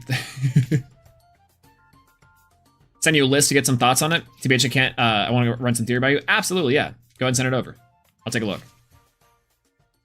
This format has my brain thinking. This format has my brain like really looking. So I'm really curious to know what's going on. What's the cuteness factor for the deck, though? The cuteness factor is like... Ooh, good question. The 3 cutest cards in the deck, I mean, if you want to count Torchin, you can count Torchin in there. You can count Torchin in there for sure. Torchin's kind of cute. It's not that cute. He's kind of whack, not gonna lie. But Necruff is a good boy. Necruff is a nice, cute boy. Warmite, and of course the old Warmite. Can I come over you and stare at you like this? And then also Angie Warmite. Yo, Caribro, what's going on, my goat? What's going on, champ? How's it going? PK and more. All right, we're facing off here. No Hestia? I see how it works. As true. Wait, true. Wait, true. No. True. Wait. True. Go. Hey, how's it going? Yeah, I mean, lost all 3, but still good. I only run the 1 so far. I'm having a bit of a rough one with this list too.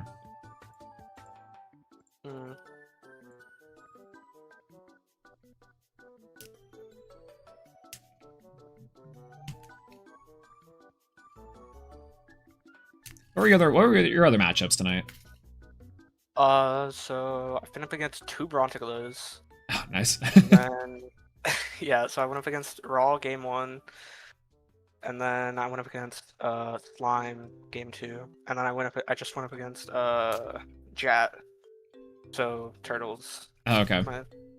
Yeah, that's how I lost to Brontiglo, Hermes so far, and the only one I beat was Jat for the Turtles. It's only because I'm on fire, so I'm like, okay. Yeah.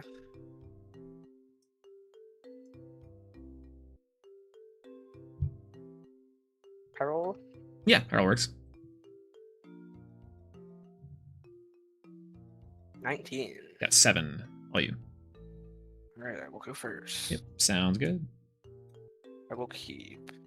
Yeah, I'll keep as well. Alright, good luck. That 2.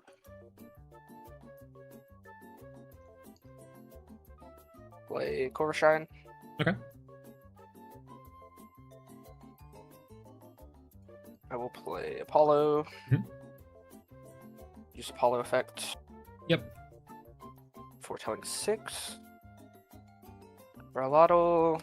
Glimba. Leobright. Novacore. Mhm. Ornigin. And Temple. Ooh, okay. I can take any, right? Yeah, any solar Elestral. Any solar Celestial, yeah. Yep. Okay, I'll take the Novacore then. Okay. Pass. I'll jump. Okay. I'll go Lavalith. Use Lavalith effect. I'll target the Yeah. Apollo.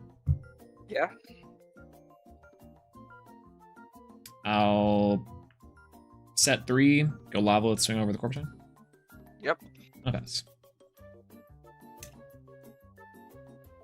Right. Draw.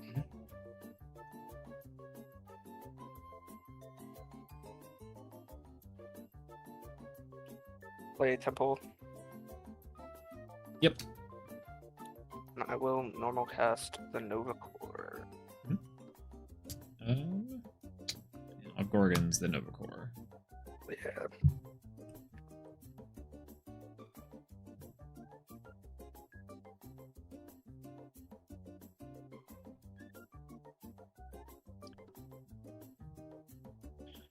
And I will pass. I'm gonna cast out Hestia for 4. Yep. I'll use Hestia's effect. Okay. I'll cast out Kinleo. Lose Kinleo's effect. That's okay. Yeah, I get to heal or search. Okay. I'll search for a Leonite. Okay.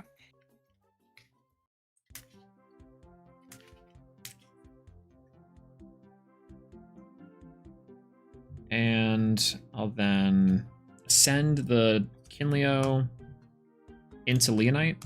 I'll activate Leonite's Yeah. effect. Okay. Give all the Fire Lestrals +3/+3. Okay. And I'll try for combat. We'll try Lavalith to hit over the Novacore. Yeah, that's fine. And then Leonite, I'll try to swing in for 2. I will Guardian of Light the Leonite. Gotcha. Then how many spirits does that put you at? Yeah.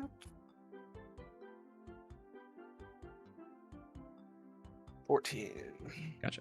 Cool. Alright. 10? I'm on 10. I'll pass. Alright. Draw.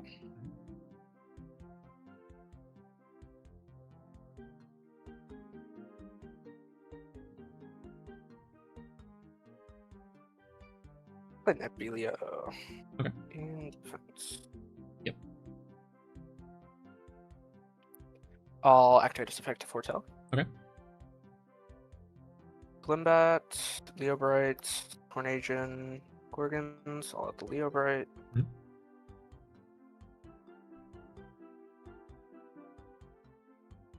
That will pass. I'll expend a draw. Okay. I'll play the Volcanic Forge. Oh, yeah, the Pump's Temple. And we'll try for combat. I'll try Lavalith into the Leo, and I'll try Leonite in for 2.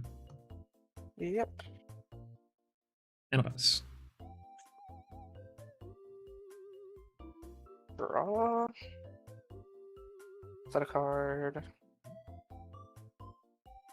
And I will play Royal Lotto.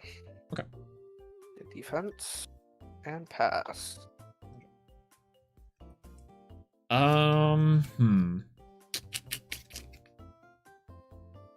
I'll expend a draw. Okay. Let's see. Let's see.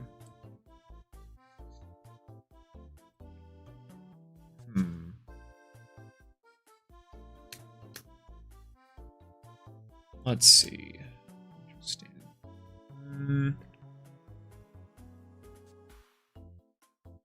And how many spirits left? 11? 10. 10? With how many cards in it? 1. 1. I'm gonna do this. I'm gonna go for Up in Flames.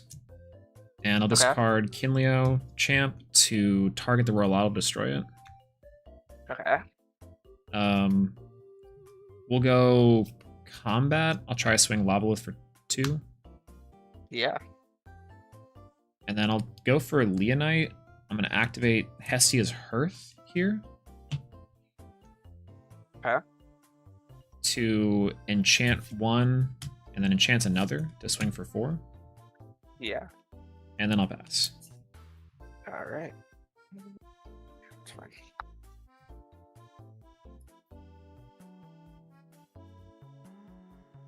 Draw.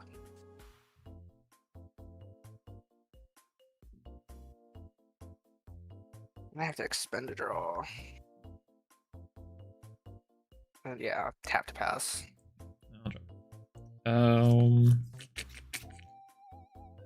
I will. How many spirits left? 3. 3. Okay. Yeah, I'll try. Go Torch of Hestia here. I'll put on the Lavalith. Yep. I'll try Lavalith in for 2, and then Torch effect. Yep. I'll go 1, 2, 3. I'll add the Warmite to my hand. Back. And then try Leonite for 4. Yeah. And that's it. Yeah. Damn. Cool. I could have probably stopped that multiple times. I had Pandora's box set first, and I probably should have P-boxed the Kinleo. Oh, okay. Yeah, yeah, it's kind of weird too, because the timing on it's like the either healing or the search, and so it's like you can get the Leonite, and you're still taking the 3. It's like, as long as you can out the Leonite after that, which is kind of hard. Yeah. I also like Gorgon set, so I probably should have set that Gorgon or played Gorgons whenever you attacked with Leonite. That last or turn before last. Oh, to save the 2 spirits. Yeah. I don't think I had much else to do though after that. How have you been playing Solar a lot since the ban? I know like the or is this... No, okay. This is my first time playing Solar actually. Oh really? Okay, gotcha. Do you like the deck? Like what kind of drove you to it? For me, I've been trying to figure out what to do with it since Rise got banned because I liked it a lot, but now I'm like I don't know what to do. I like it. I mean, I just like Celestia and like the Lions. I guess I could play what you're playing, play the Leonite stuff, but yeah, I think Solar is probably a little better personally, but this deck was experimental. I was like, I saw 20 Fire Spirits. I was like, let's just try it out. Yeah. But it's pretty interesting. I like it. What's the is this like I don't know what list the spirit, because we're on the Tornado stuff, the Winge and stuff, and you're playing the Celestial line. Are you playing like Lestragon or anything? No. I just copied the list from the one that I got second and last. Oh, gotcha. The two tournaments ago. Yeah. Yeah. That's probably the best version of it right now, honestly. I don't have a third Solar Burst. Oh, that's not Solar Burst. And I don't have a second. I don't have a second Nova Core, so kind of running little. It doesn't have the best it could be, but. No, I gotcha. Yeah, sometimes those cards, like, are you only running one of the stadium? Yeah. Yeah, that's kind of hard for like having the 2. Like, because Nova Core, running 2 Nova Core, I've even thought about cutting Nova Core down to 1 because you can see it off the Apollos, and it's like. I only have 1 Nova Core in this. Yeah, see, and like it comes up when it does, and then after that, most of my experience, people have outed the stadium half the time after that. So the second one, like, kind of only comes up. It's very strange. By the way. All right. Well, GG's. Thanks for the game. Yeah, thanks for the game. Well, that was locals tonight, everyone. We went 2-2. Let me.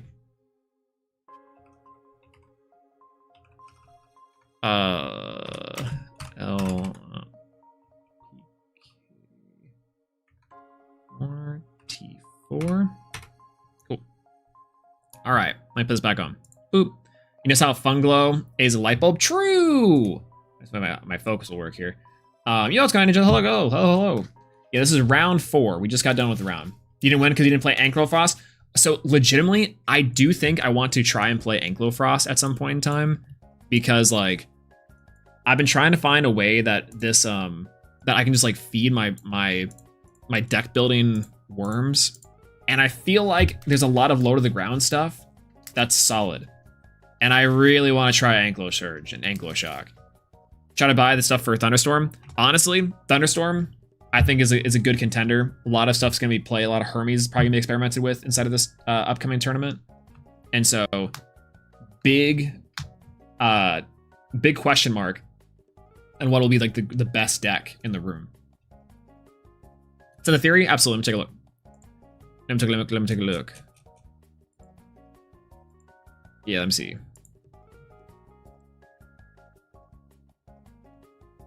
Oh, okay, yeah. With the I don't know if you care if I spoil it all, the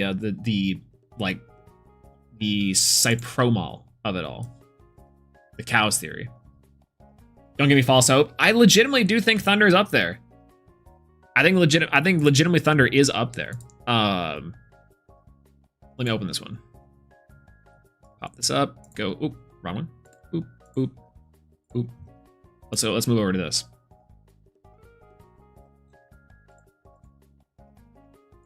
Yeah, there we go.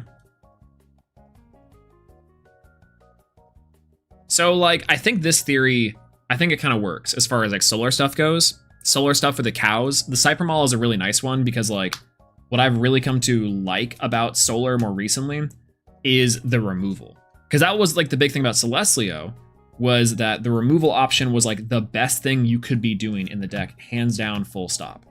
So, with this deck, it's like, I bake cookies for my locals tomorrow, but we'll send my Ankylus. Absolutely, yes. I'm about to say, let me know what you're cooking with. 100%. And also, I have plans to go to Twisted Root, by the way. I gotta try that turkey burger. Healith is such a good card. Healith is a crazy card. And I think right now, especially with how many people are on, like, Torch and how many people are on, like, the artifact stuff, just in general across the board, between the burn players, between the fire players, there's so many reasons to say that this is a very solid meta call. Into playing Healith in the main, even, which is crazy. Root beer is pretty good. Okay, root beer, turkey burger, absolutely. I got plans, and I'll let you know. Honestly, because I got to make my way to the bookstore too. Because I saw today that for some reason there's a Books A Million near me. That's not too far away. They're still open for everyone who's old enough to remember Books A Million. Or am I thinking of Borders? I'm thinking of Borders. I'm like separating out this deck real quick before I get into like the mad theory. Where's my Warmites? Torch of Hestia. I miss Borders. Me too. It's funny because, like, trying to explain the Barnes & Noble takeover. I worked at Barnes & Noble for a long time. And it was also really funny for people to be like, can I use my Borders gift card here? And I'm like, no. Well, you guys bought a lot of them out. Yeah, that's not really like a thing we do anymore. But I understand your sympathy 100%. my apologies. But no. It's always a really funny one. Radio Shack, Circuit City and Radio Shack, it does go hard. Unironically. Torch can be searched by you and you and you. And Hestia's Hearth, along with the Leonites and the Kinleos, and then the Neckgruff and the Volcaries go with the Smell Tongue Up in Flames package, and Volcaries into Hephaestus with our 1 copy of Lava Lith, and 2 Volcanic Forge. Cool. Think that's gonna go like this. How long did Blockbuster and Irving stay open? Oh, legitimately, that thing was open forever. Yeah. We doing solar theory? Yeah, we can definitely do this. Actually, now that I'm saying definitely. So the thing about the solar theory, and we're back on this. So as my brain worms are slowly coming down. The first thing is that I think that there is a realistic possibility that solar goes one of 2 ways. The first is something like this. We were playing like Artifact Solar. I think Artifact Solar is back on the menu as a good low to the ground option that a lot of players like have to respond to on some level. The Cyper Maul get into the Golden Fleece is super heads up, especially with the amount of removal that's in the meta currently. And Cyper Maul under the stadium is still big. Allows you to get into like a body that's kind of hard to deal with in general. And on top of that too, because of utilizing spirits from the underworld, you can effectively use your spirits in a much more efficient way, which is really nice. I don't know if a deck like this wants to play Ambrosia, but it might be able to. So I do like it. I do think Solar like this does work well, but I do think this deck wants to play like Lustragon. Yeah, like Lustragon in this deck I think works well because you are just having spirits on the board continuously, which is nice. The behind this is low enough to the ground that doesn't run my problem of the current solar list, but also goes high, spikes hard. Yo, absolutely. Yeah, like the 10 removal spells is nice, going for the Nova Core, Solar Burst, and the Helioliths, which is incredible. And on top of that too, technically speaking, the Liar is also that. You sent me another list too, which I really like this a lot. And that's the Cows. Yo, Bo, how's it going? Good to see you. Hello, hello. And the Cows list, I think, is actually something I've been trying to experiment with, is Solar Bell. Because Solar Bell, I think, has a place in the, like, Champions of Apollo could just be the way to go nowadays. And I don't know if it plays Celestlio. Like, you can, but because it's like a nice high-end card to play into. But I think instead you're just going for like massive amounts of removal that Solar really wants to have. And then you're playing Soul Bell and Pluckies and maybe Lustragons, I don't know, to instead build your board wide. And that's the experimentation that I kind of want to see. Huge cow fan, they can cook some steak. True. Banger. But yeah, right? Like, I think that's kind of the theory to me lies inside of the fact that like Morfrost theory, building really wide and having some solid bodies to deal with is ultimately going to be much harder in the long run than just having like one Celestlio or one Nova Core and having to play Protect the Castle. That was the one thing that Solar had in its benefit, was that you could get to Celestlio really fast and then pressure your opponent that way. Nowadays, I don't know, because you don't have the surprise jump scare factor of, oh, I'm going to remove the lion, or I have the lion in the underworld. Now I have to like utilize my tools, and then I get to jump scare a lion later.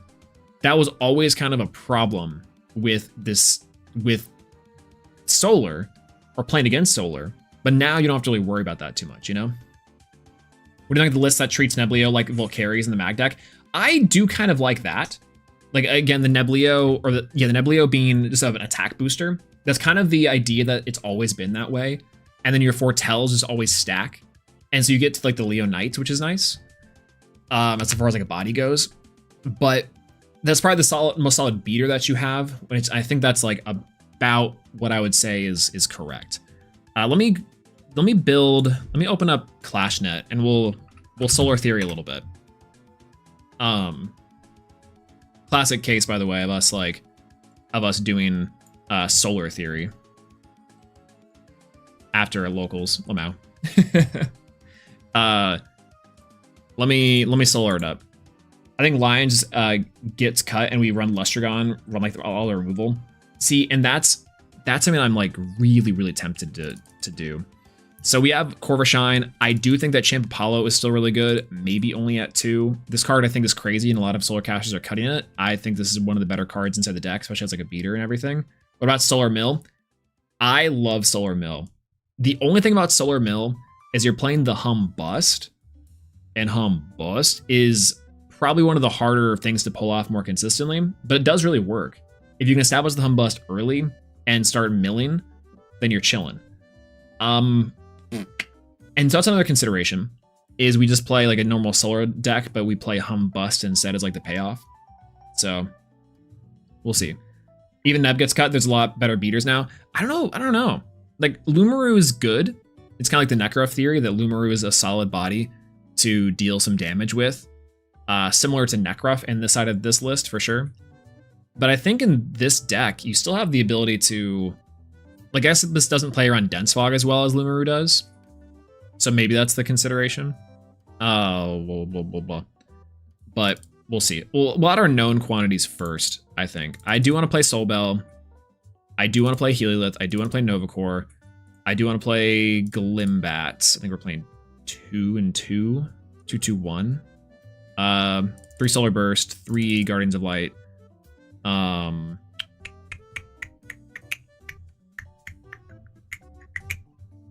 Lustragon is a big question mark for me. It seems like it's solid, but it seems like it's also building tall. I don't know. We'll put 2. Yeah, 3 Apollo for sure. I want to play 2 Temple just in case. And we're going to add our Mirepoix, of course, of our counter rune suite. Of Gorgons. Is PTA good?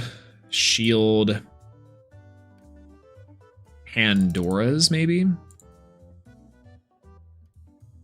And then, what are we missing? I'm trying to think of the missing from the other solar. Oh, Earthquake. Lamau.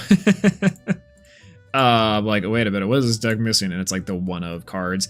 We're cutting the Winjin engine because I think that's like it doesn't play as well into Pandora's box or anything. But maybe because we're not playing that, we don't really need this card, which is probably fine. We're also missing some solar guys. Like we have our Soul Bells and we have our line, but we're still missing some dudes. Yeah, I think we need other pluckies. We're running too many counter runes. I don't think we need the Pandora's box main. We definitely need more guys. So like the solar dudes, pluckies. They're just so squishy. I hate the fact that they're squishy, and I don't like the fact that that's like part of it. Because the nice part about Celestlio was that Leonite, like Leonite or Leo Bright got you into it. And so you could run Leo Bright. And if you saw the Celestia, if you stacked on top, it was great. Lustragon, there's no way to turbo into the Lustragon. Not yet. Not till set 7 or 8. Guaranteed. Guaranteed it's on the docket, right? And so that's one consideration to make. And I think the idea would be for Corvashine, Apollo, go Bell, and Bell's just a body to deal with. My only issue with Bell is that there's so many like Elestrals in the field nowadays that don't do anything or there's so many Morphrost in the meta. Like go, yo, what's going on, Cards and Coffee? Hello, good to see you. Hello. I was like, hi, Justin. What's going on, champ? Good to see you. Yeah, we're theorying after our locals today. We went 2 and 2 on the fire deck, and the games that we lost were either close or I'm pretty sure I could have done it. Still with the 20 Spirit Fire deck from Magnetronics. This deck slaps. It's awesome. It's so fun. And definitely can cook. We're solar theorying at the moment. The idea would be like, do we even want to play Champ Apollos and Champ Bells? Like, is the wide board good enough, or is solar strong into which that we can just go like the 1-for-1 trades on solar? So I don't know. I don't particularly think it's that important per se, but I do think that solar can play stuff like Novacore at 3 copies maybe, and just go more on the temple side of things. Like, what's the game plan we're trying to get to here? Is it just build wide? Is it just protect Apollo, build wide? Because if that's the case, then we definitely need to run 3 of the Exaltus, I think, right? And that's something that we can consider. And that way it plays into our Ascension lines better. What does that accomplish? The big thing is that we're trying to facilitate a board that is like hard to deal with and hard to clear. Right now there's so much removal that the big thing Solar had going for it before was that you could just wait and have your big stuff be removed until you saw the rise. But now when your stuff gets removed, you're so much further behind than you were before. So the idea would be that you're utilizing cards like Bell off of your Apollos and your Corvishines to get out extra bodies for your Ascension lines, or just to have something around as like an extra wall or some sort of damage output. I don't know if I love it, because the same thing with like the one copy of Lustragon is still just kind of bad, given that it's a Nexus right now. But this I think is good with the Corvishine, because the Corvishine onto the Apollo, and then if you have like a Soul Bell or an extra straight body, then you can go Lustragon to Nexus, and then just target destroy, which I think is nice. But what's the use? We might as well play in Camel at this point, right? And that's kind of this is kind of my consideration. Yeah, it's just not quite there yet. Play the new Nomodile. We could play new Nomodile and go for Chronodile Alliance. Because actually, what's the new Nomodile? New Nomodile is skip the battle phase. Oh, interesting. My only issue with this card is that it does not play well into Gorgons and PTA, which a lot of people are playing Poison Tipped Arrow nowadays. Like with the new Side Nectar champion everywhere, Poison Tipped Arrow is like the #1 card that I think we need to be able to play around. And oddly enough, a lot of these cards do play around, but it's probably fine. Got a Yadalock. I think that the Sundial is pretty good. It's just kind of funny. I don't know where this plays into everything. Destroys an opponent's Celestial by Battle Force, that skip is like hilarious and does trade with a lot of the 4s in the meta. So it can work, which I don't know. You had to play against Sam Connector, run Frostfall Connector. Unironically, I do think that Wasp Ivy does do a lot of really great stuff in terms of its like utility in the meta. Again, because not a lot of people are running Solar nowadays, the removal options are much less because no one's also on Cryoblast because of the Morphrost stuff. Are going to Liar, attacking the Sundial. That's true. That's true. We're just back on 5's theory. Yo, Maple Lizard, hello. Do you think that about Crackburn? I've been playing the list for about 2 premieres and having a lot of fun, see decent results. I do think that Krakatuga Burn is real. It's just another low to the ground option that has a lot of like good jump scares on things, decent matchups into everything, and has good utility. It's just missing like a little more on the top end side of things, pace. Like Lockagon can outpace and Morphrost can outpace. And those are the big 2 decks that I think can do it. Solar is strong, has a lot of really strong tools, but now is missing its pace. Its pacing is all thrown off because of the removal of Rise. Both because you cannot apply pressure accurately, and also because you cannot wait until your pressure is there, which is kind of rough.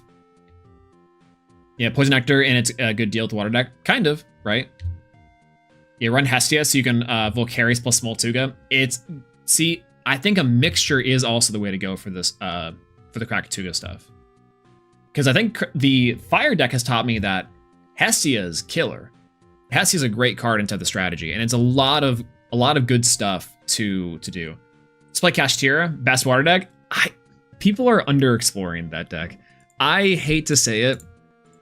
Like eventually this will be good, is the Krakid lockout stuff, and they will have to be very careful. They will have to be very careful at they'll have to be very, very careful. Oh god. Oof. Oh, oof. There's a lot of good matchups against Lockagons. Might have been lucky, but Morphrost is indeed rough. Yeah, Morphrost can kind of swarm and take care of and take care of boards easier. Lockagon is easier to deal with because it's better. It's easier to counterplay into them, and then also they burn spirits like mad. That's what I will say. Bit posting for now. Absolutely, hey, absolutely bit post. I'm always a big fan of a Bitmaster. What's going on, Serge? By the way, hello, good to see you. Do we really need Earthquake in the deck? No. I posit no, and you never need Earthquake in the deck. But maybe that's just me. I do think that it's a good card, and we do need some removal. You have four of them here. Even like Laurels could be nice. Again, the function of this deck is still kind of lost on me. Like, how realistic is it to say that we are playing Pluckies plus the Helioliths? I don't know.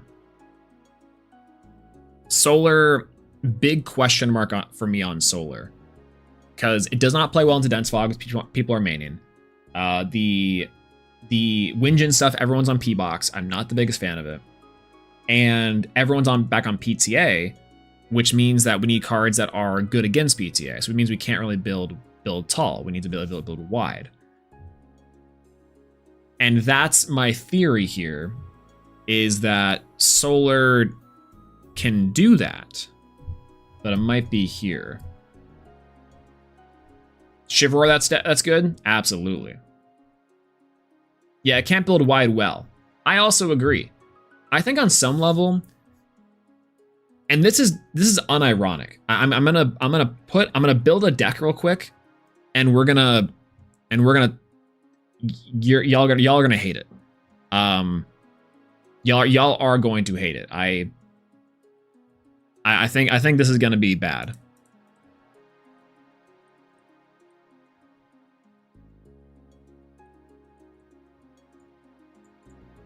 Y'all are gonna hate this deck.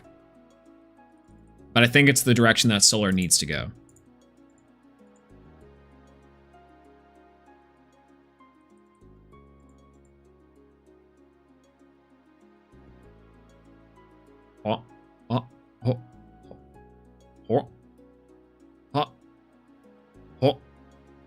Horse? No.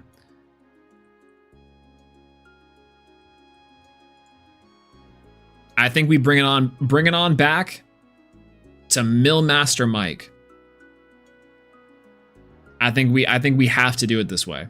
No, I think it hinges on Hum Bust, but Solar Mill probably nothing. I don't know. There's a lot of decks that really need some of its key pieces nowadays. And like, what does it hurt? It does die to like 5s more consistently, I think. But even then, I would argue that 5s does need a lot of copies of stuff. This is the only issue, is Morfrost. Morfrost is the one big thing that I think does kind of mess up this theory. Legitimately, I think Morfrost does hinder this strategy and the way that Mill, it doesn't really care about. And that's kind of harsh, you know? I'm almost tempted to say Draco Ray, we're back. You've named your Solar Mill deck? What you named it?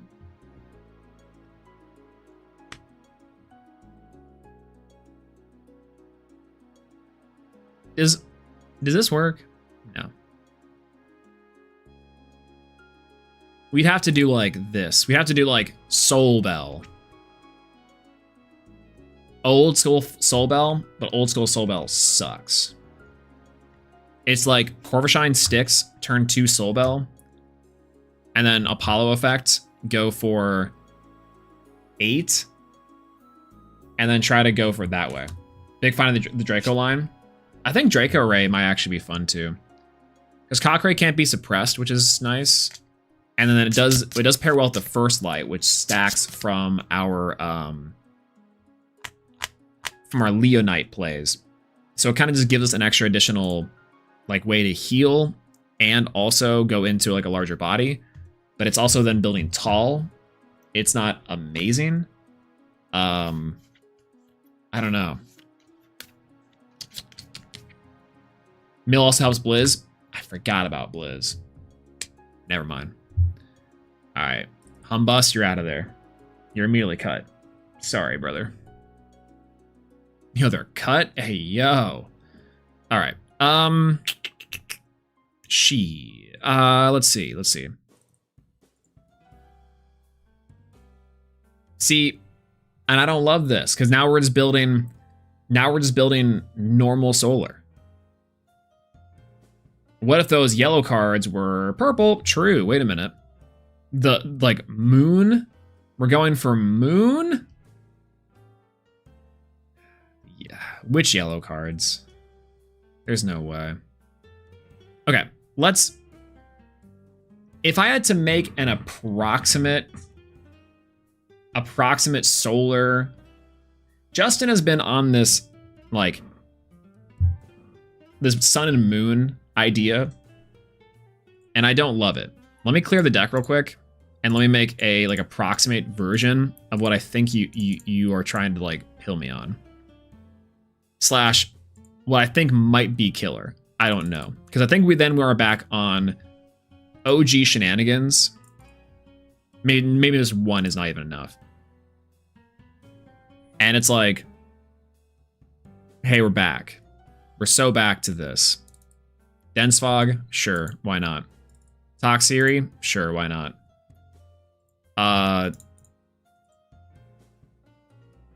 Neblio? Sure, why not? Plucky? Maybe. That's the one card I actually don't think we need. Guardian of Light? Sounds good to me. Novacore? Get him in here. Solar Burst? Get him in here. Glimbat? Absolutely. Get him in here. Apollo? Get him in here. Counter Runes? Organs? Tip? Shield. Does that sound about right? I don't even know if this is particularly good.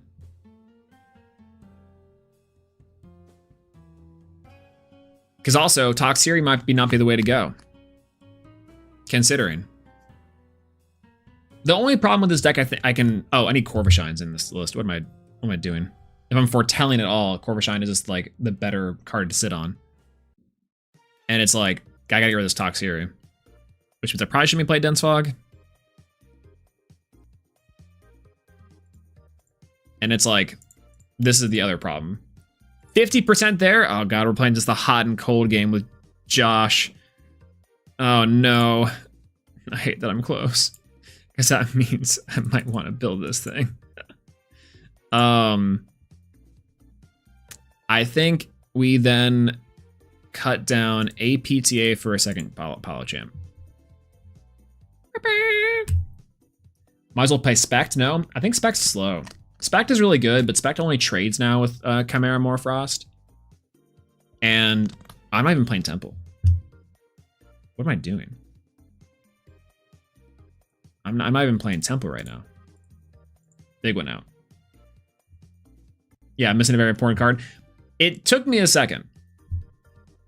But also, do we need Neblio anymore? Probably not. I'm not even playing the Lion. So I need to edit that down. Which means probably it's Shield to go down to 1. And we're going to play Leo Brights. Do you even play the Apollo? I think if we're playing Corvishines, yes. But that's maybe the question is like, is Corvishine enough? Or is Corvishine too slow? You know?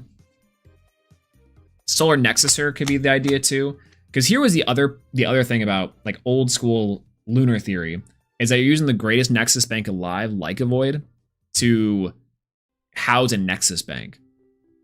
And so you'd use this to go into like your Solar Nexuser to do stuff, which I imagine would be... We don't have any good Solar Nexuser at the moment. It's like maybe Lustragon and maybe the Exaltos. But both are bad. Peakleam's kind of funny.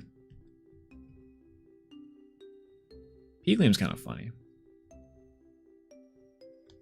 I'll revisit Peakleam eventually.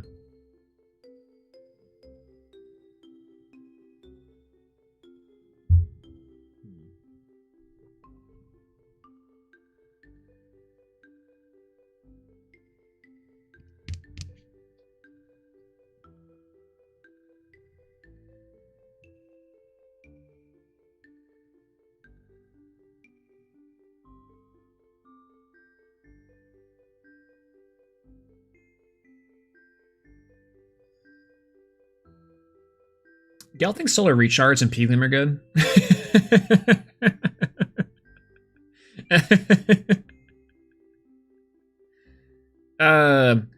Came on talking about the creator box. My creator box clash against Alex, super insane, was so unfortunate. It was so funny because I'm like, actually, this is going pretty well. Barabog, it's not a bad one. He pulls a reverse stellar foamy, a textured full art of the Locagon, and a full art Aphrodite. It was crazy. And I pulled a moose. That's my four. I found another moose in my piles. Four moose. Fourth moose has hit the building.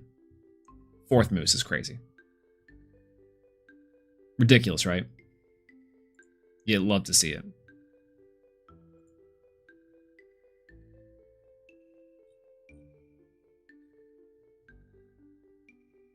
Insane. If I get time off of work, I'll try to show the world, sun and moon. Legitimately, I'm curious to know what the consideration is, because there's a world in which it's like just playing the solar burst to send things, and you're playing like Rise from the Shadows on some level to maintain cards on the board, and that's the big deal, is that you're just maintaining board presence, and then you're utilizing I don't know. Rise, I think, still is underexplored. That's another card too that I really like, because you're utilizing the spirits from like your lunar phase full moons to get out, like just keep your big bodies alive and on board. And that's the part that I think is like extra curious. You know?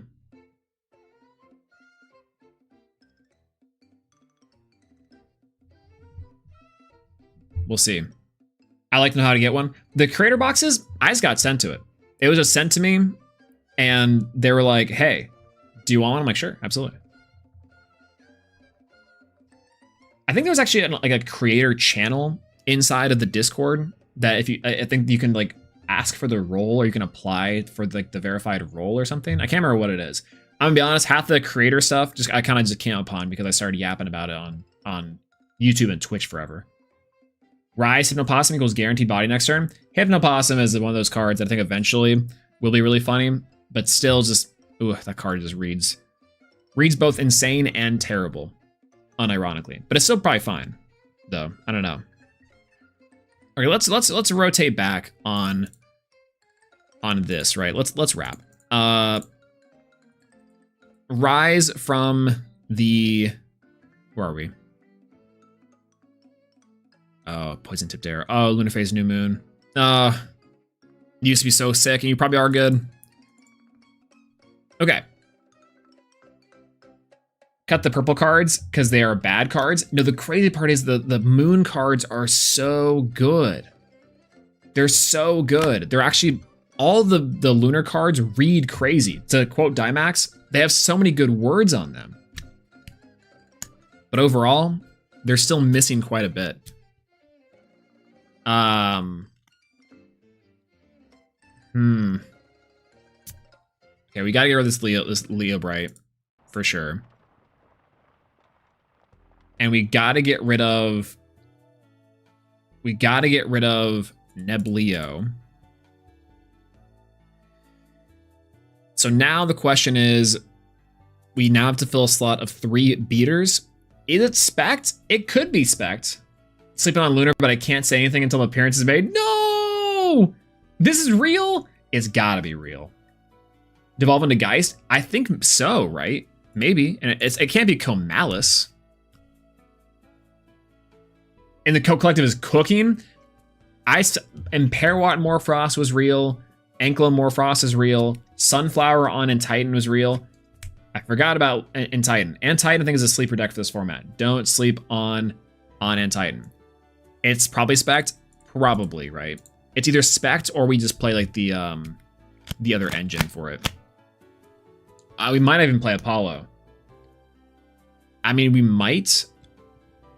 But what's the other good solar cards? That's not Apollo. It's like Cockray? No. It's Glenbat for sure. Glenbat for removal is good. That just seems nice. I don't think we need Plucky unless we're searching like a Divine. So Maybe Heliolith for the removal? We're just playing removal spells, Turbo? I can't tell if that's frost or if that's cold. Ah, this is cold. This is cold now. This is hot and cold. We're playing a beautiful game of this is ridiculous. Solar charged.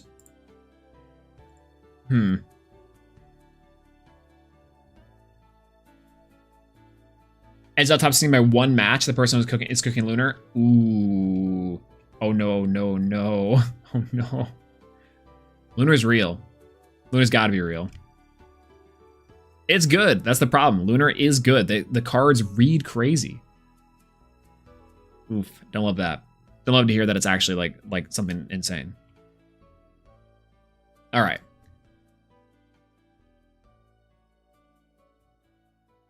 Glimbat, Stadium, Novacore. Makes sense. It probably isn't Ferrogeist. Kaufmel? I don't know if it's Kaufmel. I think this deck is faster than that. And that's the part that I think is like tripping me up. Because this deck has to have like a decent low end to deal with. And I guess to be fair, Kaufmel has the decent booty for 4 that does slide very nicely into the current meta. Currently. But like Aeosdale. Could be Aeosdale. No, it's not Plucky. Plucky Champ. Ruralotl even? And Ruralotl is nice, but they decide in the Cryoblast. I could decide out of it at that point. Get rid of 3 Spect and put in El Diablo. El Diablo. This deck seems bad. Whatever we just built seems bad.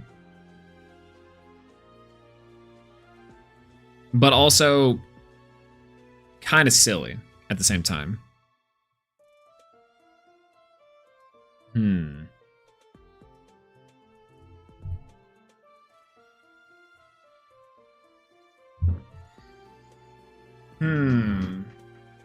Thinking about it in such a way that turns the light bulb on. I don't know what I'm looking at. So I think we went so far backwards that like it's over. Like it's definitely not Ruralotl. I don't think it's Spect. It's like this makes sense to me. The part that's tripping me up is Apollo. And like I don't know if it's Nebleo at all. Because if it's Nebleo, then we're playing Lion, right? We have to. Or maybe on some level playing First Lights. I'm trying to think of the mind of Justin.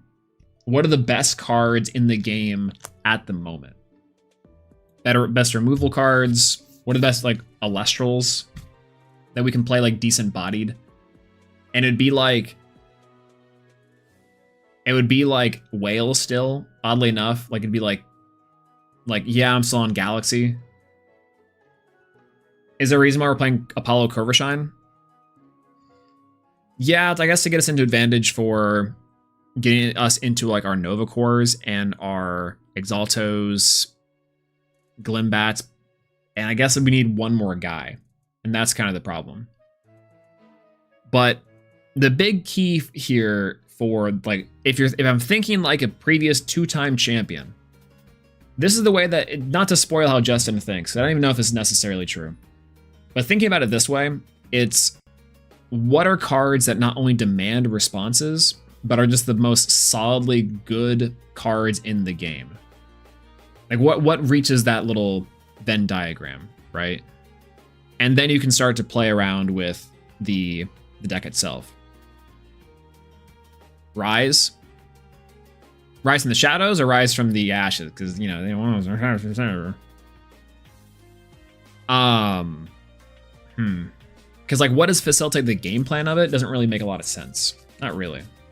What's gonna give me the most tools to actually do the job? And I think I'm close. On some level, it's definitely the Werepup line. It's definitely the Lunar Phase, the new Lunar Phase for backer destruction. I don't know if it's Rise. I think it's Guardian, because Guardian's good, and Guardian's a heal. Is this a removal deck? Kind of. That's maybe what we're getting at. its removal and apply pressure. But then the question is, it's not applying enough pressure at the moment. It's advantage, but it's not getting us anywhere fast.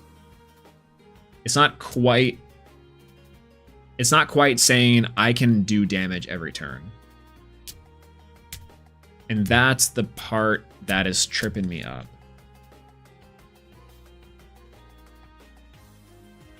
Because what's then the best supplemental engine? Check back to Lunar. It can't be Nabi. No way it's Nabi. If it is Nabi, hilarious. Because this is against Lakagon, like, crazy mode. And if it's something like this, this makes absolutely zero. To me. But that means we also have to get rid of the Apollos, more realistically. And then maybe play Pharaoh Geist.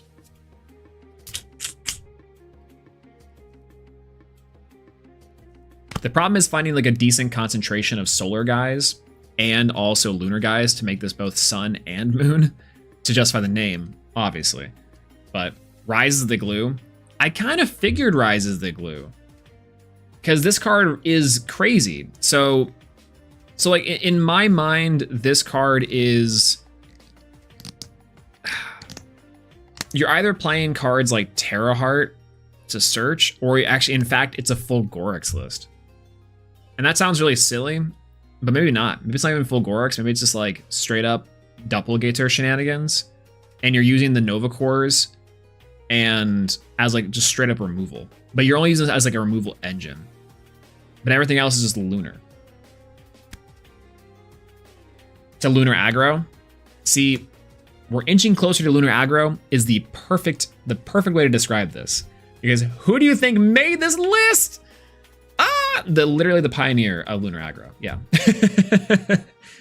Justin, how can I make lunar aggro continuously good? I think last time I saw Justin in a premiere, it was Earth. It was a top 8 with Earth lunar aggro.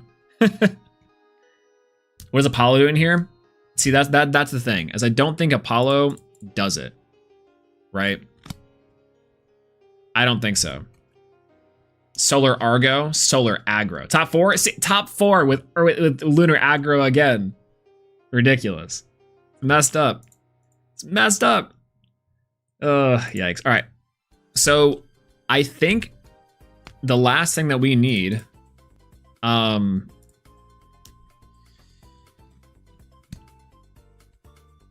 this is now the issue. We don't need Corvishines here. Now I need to find the better solar cards, because now we're out of solar cards. It could be Kothmel. It could straight up just be Kothmel. Kothmel's heal back, any sort of lunar or solar. You guys might be right. Yo, what's going on, Cthulhu? Hello.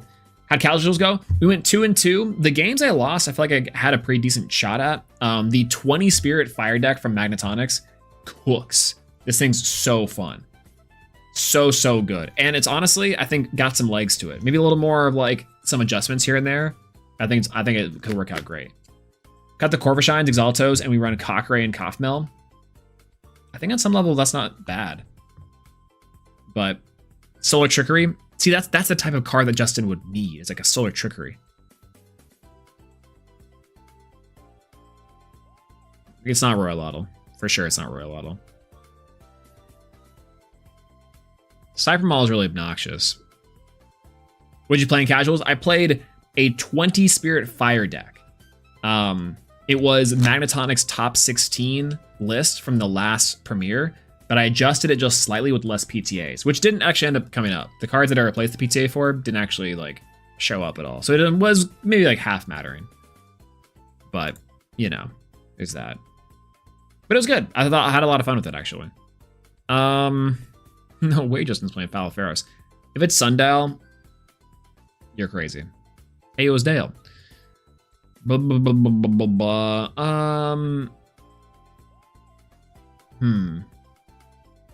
you cooked with Smeltung yet? This is effectively, I think, the best deck that I've seen Smeltung be slotted in outside of Bears. And I didn't get around opponent round 1. Yeah, I think someone was missing, and so we just ended up like mashing me and I think it was Jat was the name. So that was pretty fun. I'm glad we got to play it out, which is nice. Oh, it's solar charge, isn't it?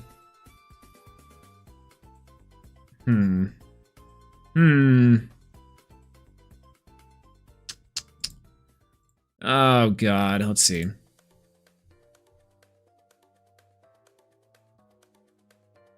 Well, you can search this, makes sense. You only really need to play one of it, because stadium runes are bad. Blah, blah, blah, blah, blah.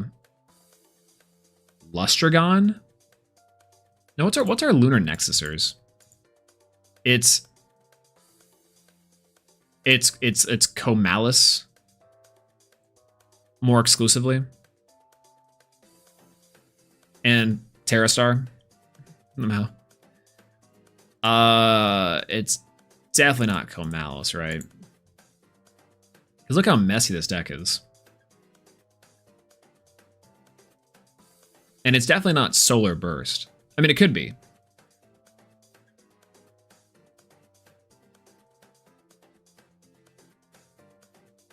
Yeah, Solar, the package, if you will. This is now kind of the problem, is that we're coming across like that this Foretelling 4 doesn't quite work here because we're at a low count of solar guys as far as the removal goes, which we do need. We need a lot of it. So it's like something like this, even. And that still feels wrong. You just cut burst. Maybe burst is a 2 of.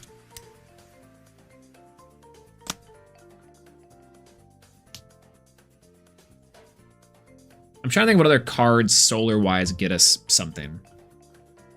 And it's like maybe Plucky for Apollos. Corvashine is not super reliable. I think Royalato is pretty nice, but Royalato's kind of funky. I don't know if Justin is a I like Royalato guy. I don't think he is, if I had to guess. If I'm reading into the mind of the Unk originator. Really removal spell they can put in the solar deck if you add 2 Earth Spirits. True! Wait, that's correct. Actually, you know what? That is something that'd be like, well, you just play Earthquake as well. The 1 copy. I would never think to put Earthquake in here. Why would I ever need this card? This card is messed up. This is my fault, is my brainworms tell me, don't play this card. Because you don't need the spirits anyways. But 1, 2, 3, 4, 5, 6, 7, 8, 9, 10. 10 solar cards. Or 10 solar Elestrals. With a insanely bad like package of dudes. This is I think we're getting colder. The big question mark is the Exaltos. I think you're absolutely right. But it is something like this. I think the Nova Core package is probably fine. The Solar Burst one is a big question mark for me. Puppy into Lunar Full Moon works out fine. Nabi into Lockagon, I think makes sense. If I'm trying to clear wide boards, it's also pretty decent into Blistrix. Barrowgeist is kind of strange, but makes a lot of sense. Sometimes trying to play Rise. Do I play Penterror? No, Penterror's Cope. Is it new enough? I think it's actually not that bad. The reason why is because if it's destroyed in battle, then the thing that happens is that Exaltos can come down and you can chain Rise. So you get 2 bodies on the board, one with Solar and one with just whatever body you lost. So now you can keep up the body in itself, which I think is pretty decent. You're not really foretelling a lot, which is kind of the issue. And I don't think there's any sort of good lunar foretellers outside of specifically Cryptaris and Corvuscull, which I do not think these are cards that are in consideration. These cards are funny. Also, Crypt Walk was crazy. Shout out to Penthouse.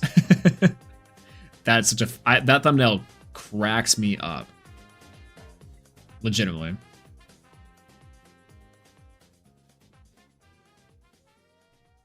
Cold? The list is cold or Cryptaris is cold?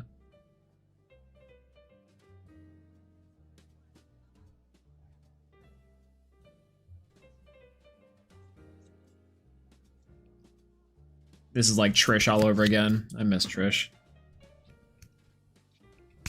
How the deck you're building does well. Me too. And thank you. I don't even think this is definitely not realistic for us yet. I think the cards that are bad are Comalis. Comalis is the bad card here, I think.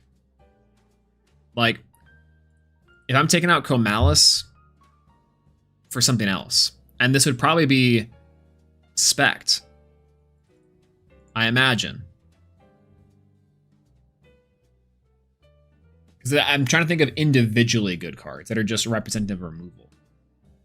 And I think it's something like this. However, the Kafmel is the really strange one. Because, like, what advantage are we gaining off here, right? Like, Kafmel's not an advantage gainer. Neither is Exaltos. Glimbat is. Glimbat searches. Novacore, getting to Novacore is funny. This would be better off the Apollos. But we're also not really foretelling a bunch off those Apollos. If we are getting Apollos, then great. If not, then cool. Otherwise, we're just kind of reconstructing Lunar as a whole. The hypergeometric calculator. I think that's, again, that's like that is the key. Is like testing our ratios and asking ourselves, what does this deck like to do mid-range wise? And it's like sixes. Sixes would be the idea. Like, what value are we either gaining or what value are we taking away from our opponent?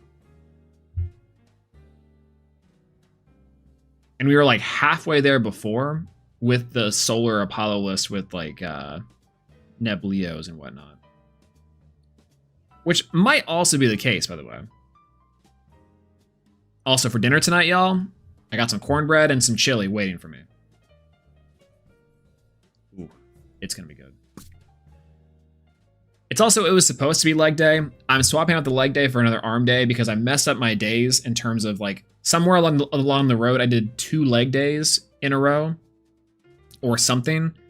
So, or I swapped around a push and a pull day. I do push pull legs for my workout splits, and I messed it up. So I'm gonna have to do. I'm shifting an arm day to today, and then a leg day for tomorrow, and that's how it's gonna be. So hopefully the chili can fuel me through that. Oh, and a yogurt bowl too. I finally got blueberries, so the yogurt bowls are back. We're so back with them.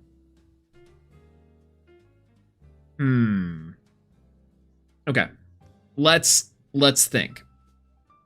Current solar ratios, burst whiffs 30% of the time. That's not bad. Soul, what am I looking at? Yo, Tim Adam, hello, good to see you. We're trying to like approximate or guess a sun and moon deck. Justin, aka Cards and Coffee, has descended upon the Swolax stream as my goat and has said sun and moon go crazy. And I'm trying to guess what that potentially could look like. And also 70% hit rate on the solar burst is kind of gnarly, by the way. Batch 1 cookies done. Let's go. What kind of cookies, by the way? I don't think I asked that earlier. I have a big bag of chocolate chips I got to get rid of. And oh no, I guess I'll have to make cookies for that.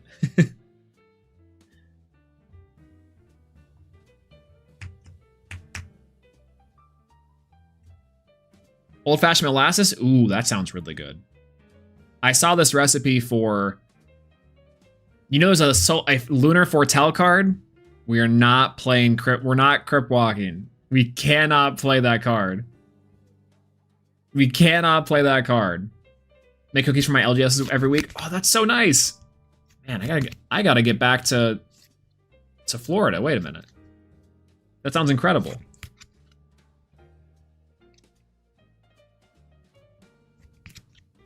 I saw this recipe for pumpkin cheesecake cookies,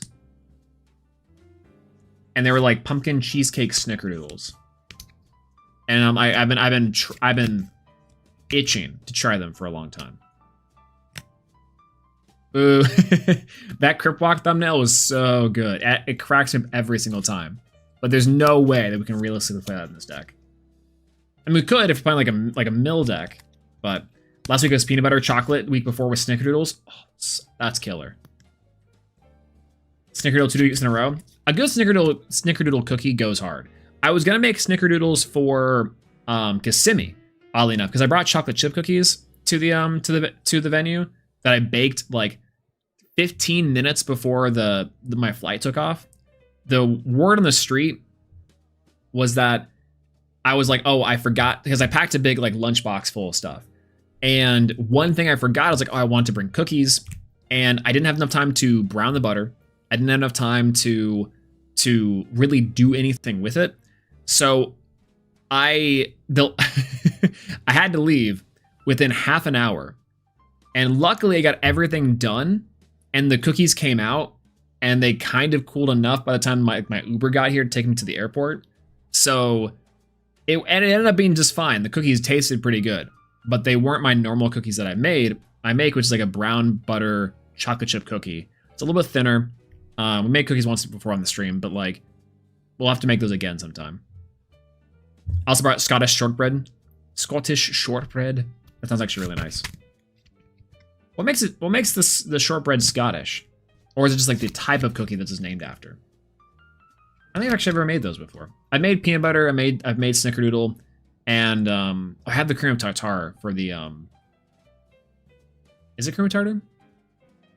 Is it? I think it is actually. Oh, brown sugar instead of white. Oh, neat. That's kind of cool. Do I make Scottish cookies all the time? I genuinely use majority brown sugar in some of my recipes. You give the cookie a kilt? True. If you could change your fate, would ya?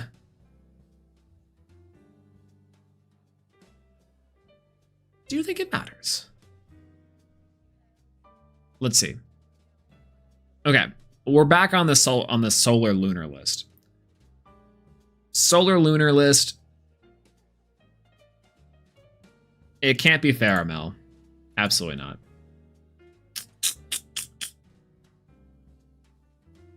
Exaltos is the only one that doesn't go for me. Old Lycovoid.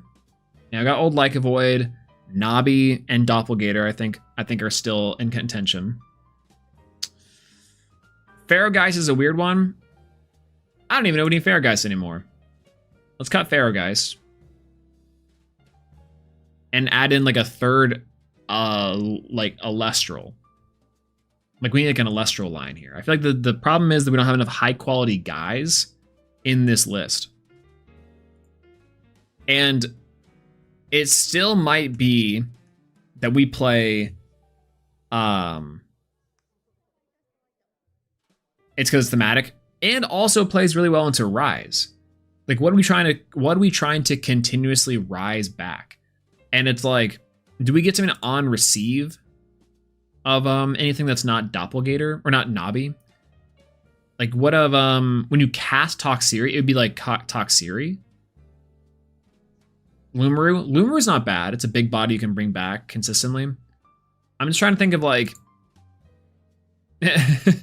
Porky Wraith, unironically. What's the receive Elestral for is it Gloombat?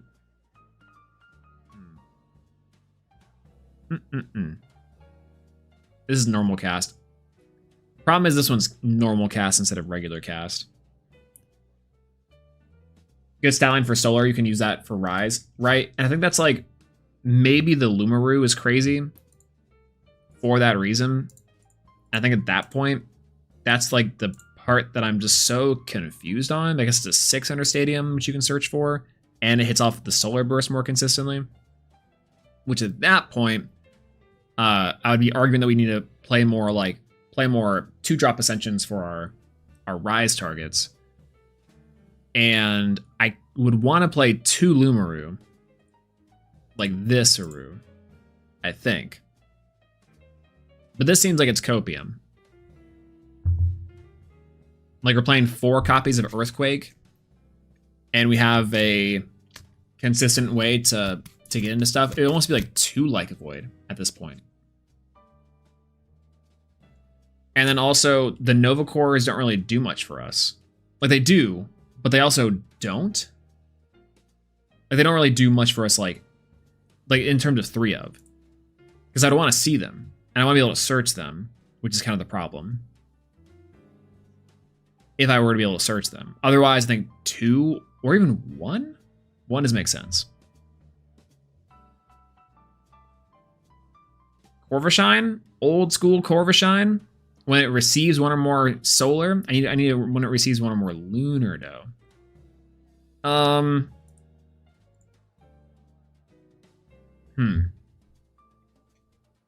Corv, right? But it's just a body. Or Exaltos. It's just a body. And without enough foretelling, it's just a 3 body. In fact, I think this is probably the most suspect card now that I'm looking at this list. And we are just needing some more solidly good solar Elestral for our Sun and Moon. Is it Armadon? It's gotta be Armadon. No one's expecting Armadon burn right now. Sunburn, realistically, by the way, could come back. I'm just saying. We could build an updated Armadon solar list, and it might be able to do well. It'd be like Armadon burn mill solar. That's how I would build Armadon nowadays.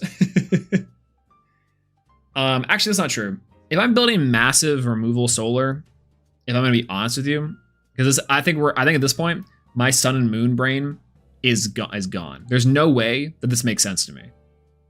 Because I'm clearly missing cards in probably the more generic slots that I know Justin is like particularly good at being like, yeah, just slap these in there. They're good for it.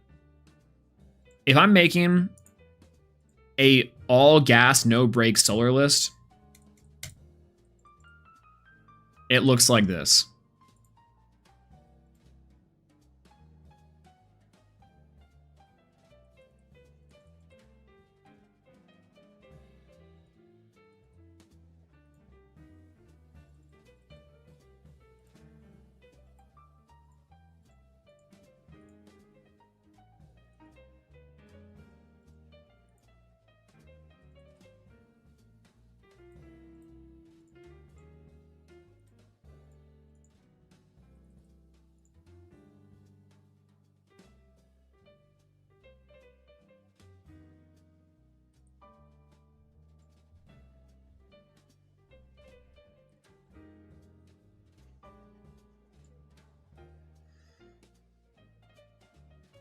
Yeah. Why the P-Gleam? P-Gleam is kind of funny. And P-Gleam is just more removal, and that plays better around Dense Fog, oddly enough. But it just loses to every single other 5s style deck that's currently happening right now. So we'd also need like a... Yeah, no way. That's Copium. That's huge Copium.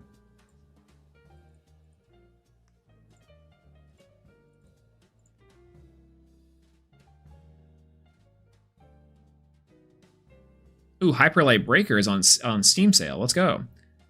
Any interest in the least in a test game of some of this, by the way, or the fire deck you're making? The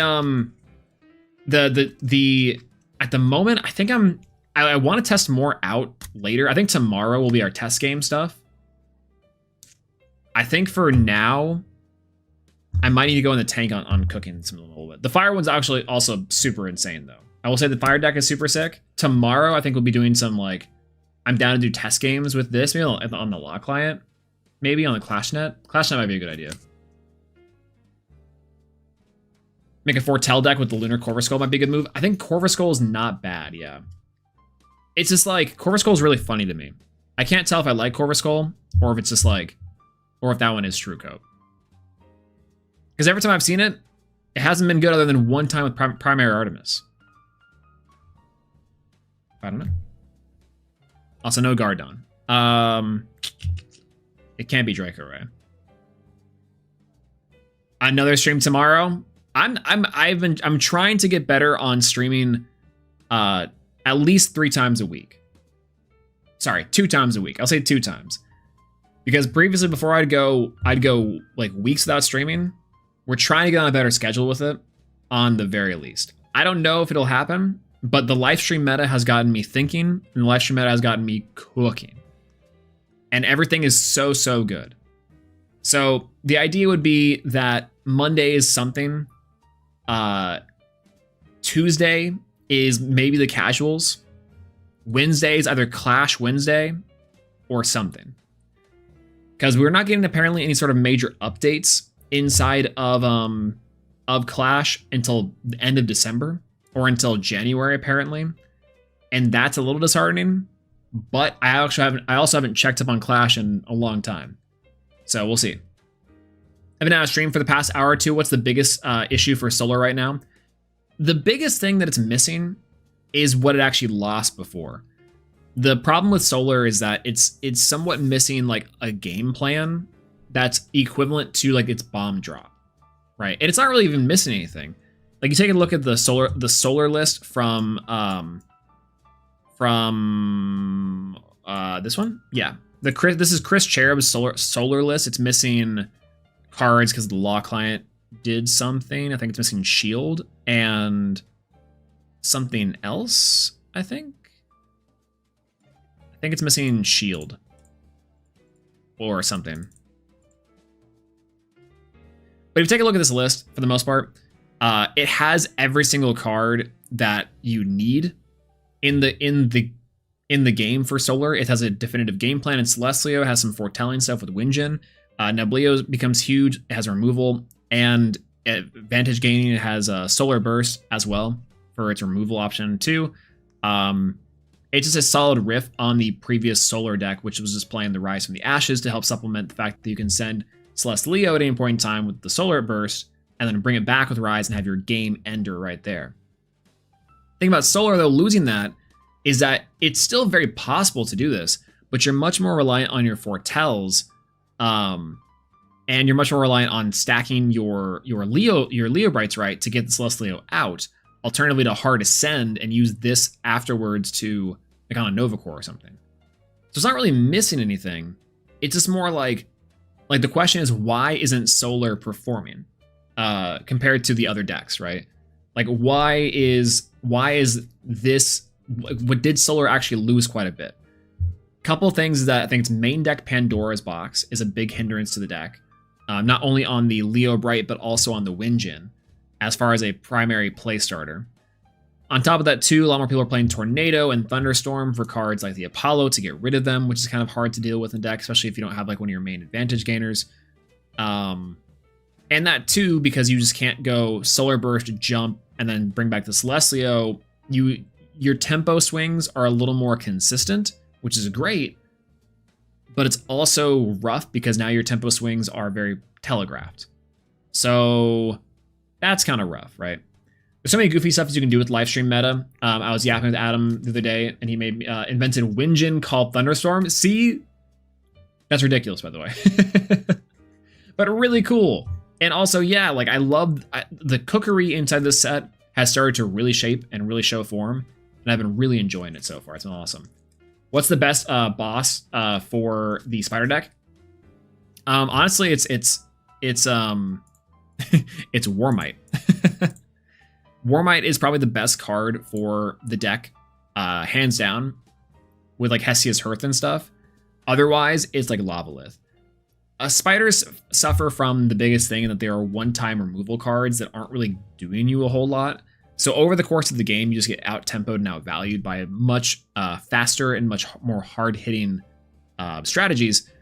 And it's going to be it's going to beat a 5-style strategy a lot because it's generally going to be able to contest it on the turn. But alternatively in Titan, true, if you're playing Spiders, you could also play in Titan. Shout outs to Clever Plant and the where are we? The Spider card being the Ranch's Lair. But yeah, that's kind of the big problem, is that Spiders are lacking a game plan boss. They have good 1-for-1 removals, but they are missing like a bomb to drop, you know? So anyways, on the Solar side of things, Solar's not really missing anything. It's just like, how can you innovate upon Solar now that the ban list is out to suit the current meta? And maybe the answer is we don't really need to. Because Earth is still kind of crazy. Yeah, Ocean Crazy Content, hello, good to see you. I've been writing a mono Earth deck. Hey, foreign to me. I've never heard Earth Spirits. That's crazy. Second, I played a mono Fire deck tonight, and it was super sick. Mono Earth sounds really good too. Shouts to Crabs. I think once we get the Gigaflora Searcher, or the other Champions of Demeters, the Gigaflora deck is going to go like really, really hard. It's gonna be really nice to witness. The pick with the full art EQ is funny to me. So the story behind that is actually really, really simple and really funny. So there was the photographer and the videographer at the convention center, and they were like, hey, so we're taking pictures for top 16. We can like do some funny ones. They want us to do like some standard ones. I was like, okay. And they're like, you can pick a card if you want to, like, just kind of have fun with it if you want. We're gonna choose a bunch of different ones. Like, okay, cool. So we did the gamer pose one, and then I did like, I was like, can I pick a specific card real quick? I go into my deck box and I pick out the full art EQ, and I do the, you know, the pose I'm doing in the picture. And in that moment, it was before I really told anyone that I wasn't running Earth Spirits. So, and then eventually throughout the day, I was just telling people, yeah, I don't have any Earth Spirits in my deck. Or I was talking to Dan at some point in time, and someone was like, oh yeah, tell Dan about what you did. I'm like, and Dan's like, what'd you do? I'm like, oh, well, so Dan, I told you. Yeah, see, that's the thing. I told some people really early, and then other people I didn't really tell until the second day. I think it's after you played me. Yeah, I think so. Yeah, there was the pictures I think were day 2, but I started telling people like more consistently later. And then some of y'all I told when I played you. So there was people that I didn't play that I told later, and then everyone else that like generally everyone else I was like, oh yeah. The one big thing about this event is I'm not playing Earth Spirits. It's always really funny to explain how it happened. It was unintentional, but makes for a crazy good story. And I think Kissimmee was also an insane event too, by the way. I really liked this one. Dallas is still probably my preferred event, like in terms of like nothing will ever beat Dallas in terms of its moment. But Kissimmee, it's pretty close. It's pretty dang good. Oh yeah. Winjin called the EQ just to have it in. Just to have a little bit of a scare, you know? No, for sure. That's also because I was terrified. I was terrified of the Ankylosurge, which, by the way, we did have as our good luck charm today, which was awesome. It worked out well. But, all right. Last thing I think we'll do for the night, by the way,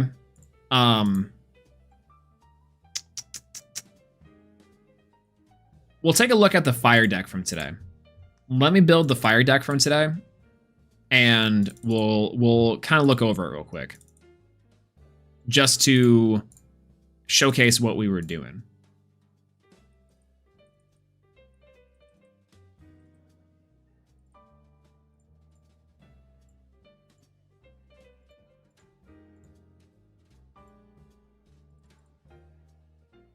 I think that's it.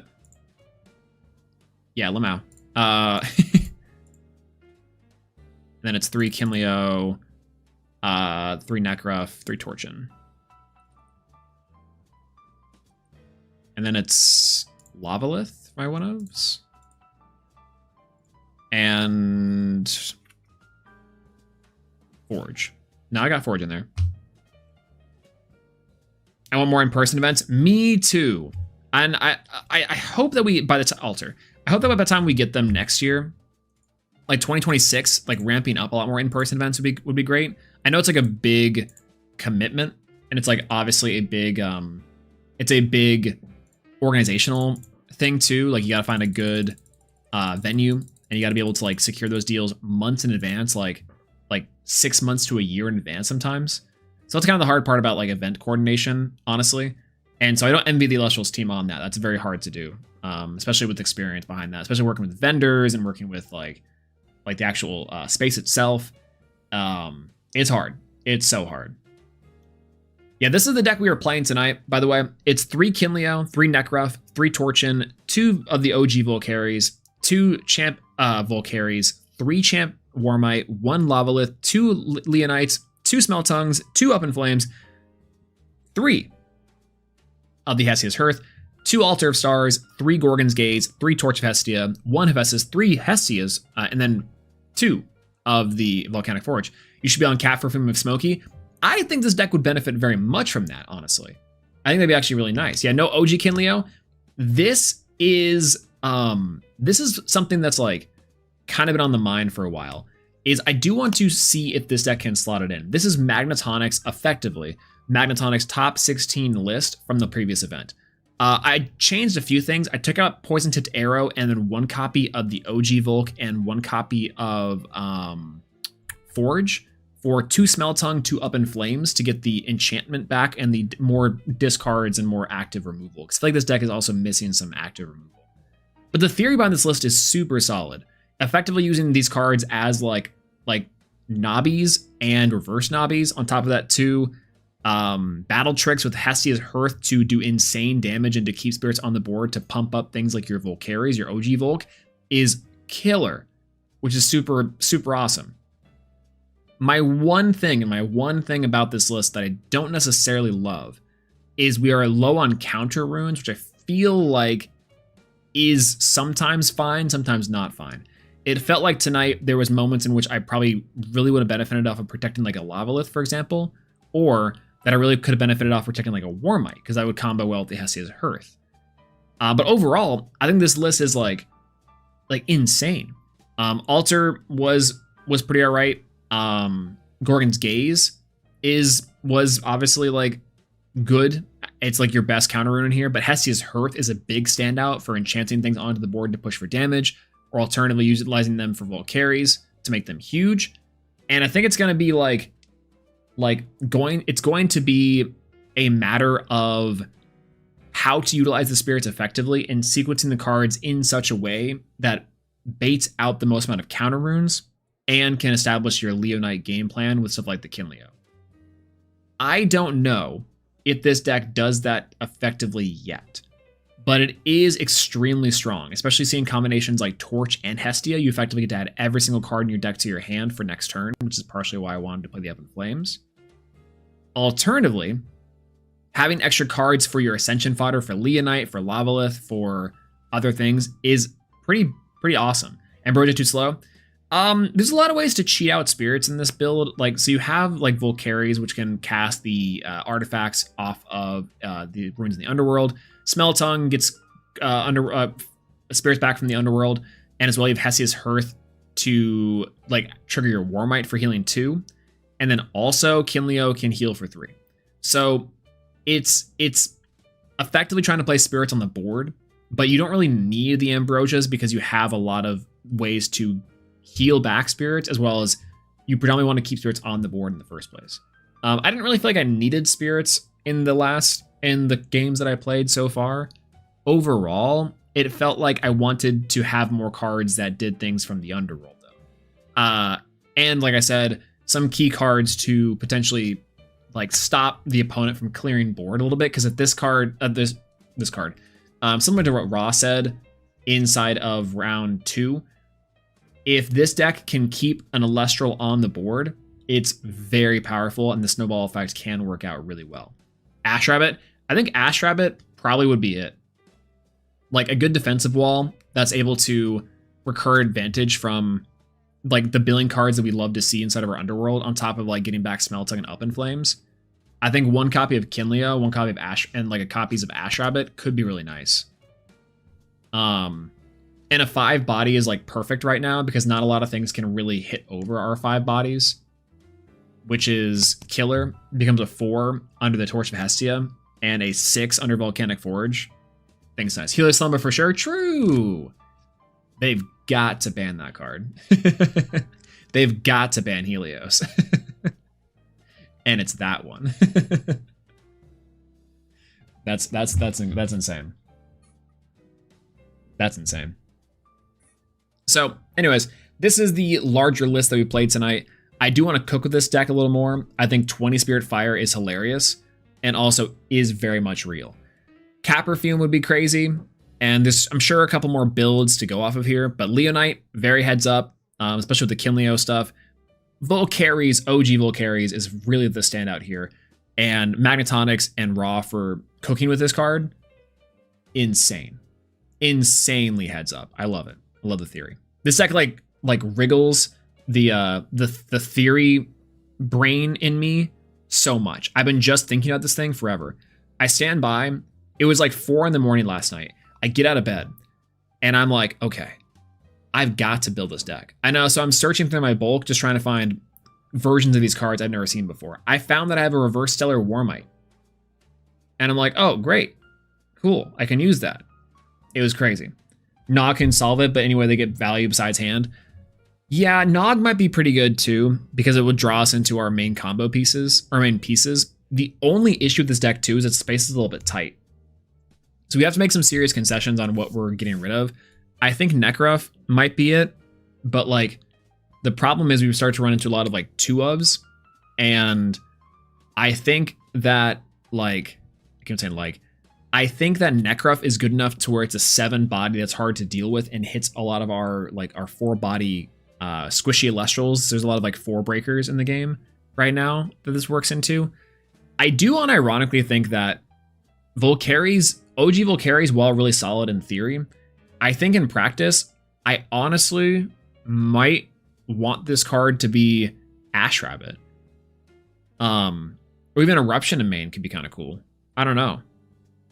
The idea of like getting back stuff to the like for example, here to Ash Rabbit, and then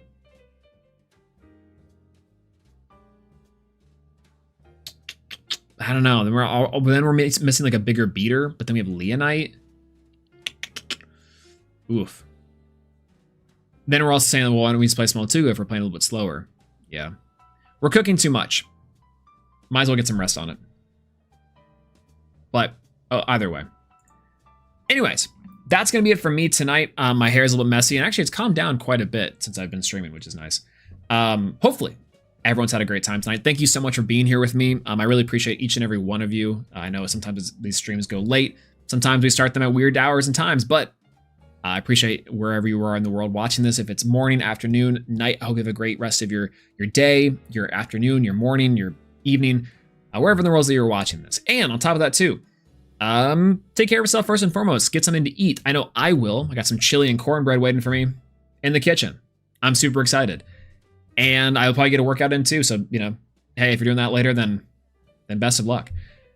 Thank you so much for being here with me. If you haven't already, like the stream, subscribe to the channel, all that good jazz. Follow me on Twitter at Swolax as well. Follow the Elestrals at Elestrals and as well. We'll be back live sometime soon. Absolutely. I keep eating cookies for tomorrow. Hey, every single time I make a batch of cookies, I'm like, I gotta try at least a couple of these. And they just end up being, I'm with you. And especially if they sound as good as you made it sound. I mean, you'd have to make 2 batches. I think I'd go through all of them. Oh, anyways, thank you so much for being here with me, everyone. I will talk to y'all later. I think that's pretty much it. This deck is super sick. Shout out to Magnetonics again for the amazing cook. Had a lot of fun with this one. We'll be iterating upon this eventually and trying out for more maybe mono spirit decks. This is making me think of Thunder, but in a lot of ways, I think this is probably where Fire wants to be. It's strange. Anyways, all right. Goodbye, everyone. Good night, and peace out.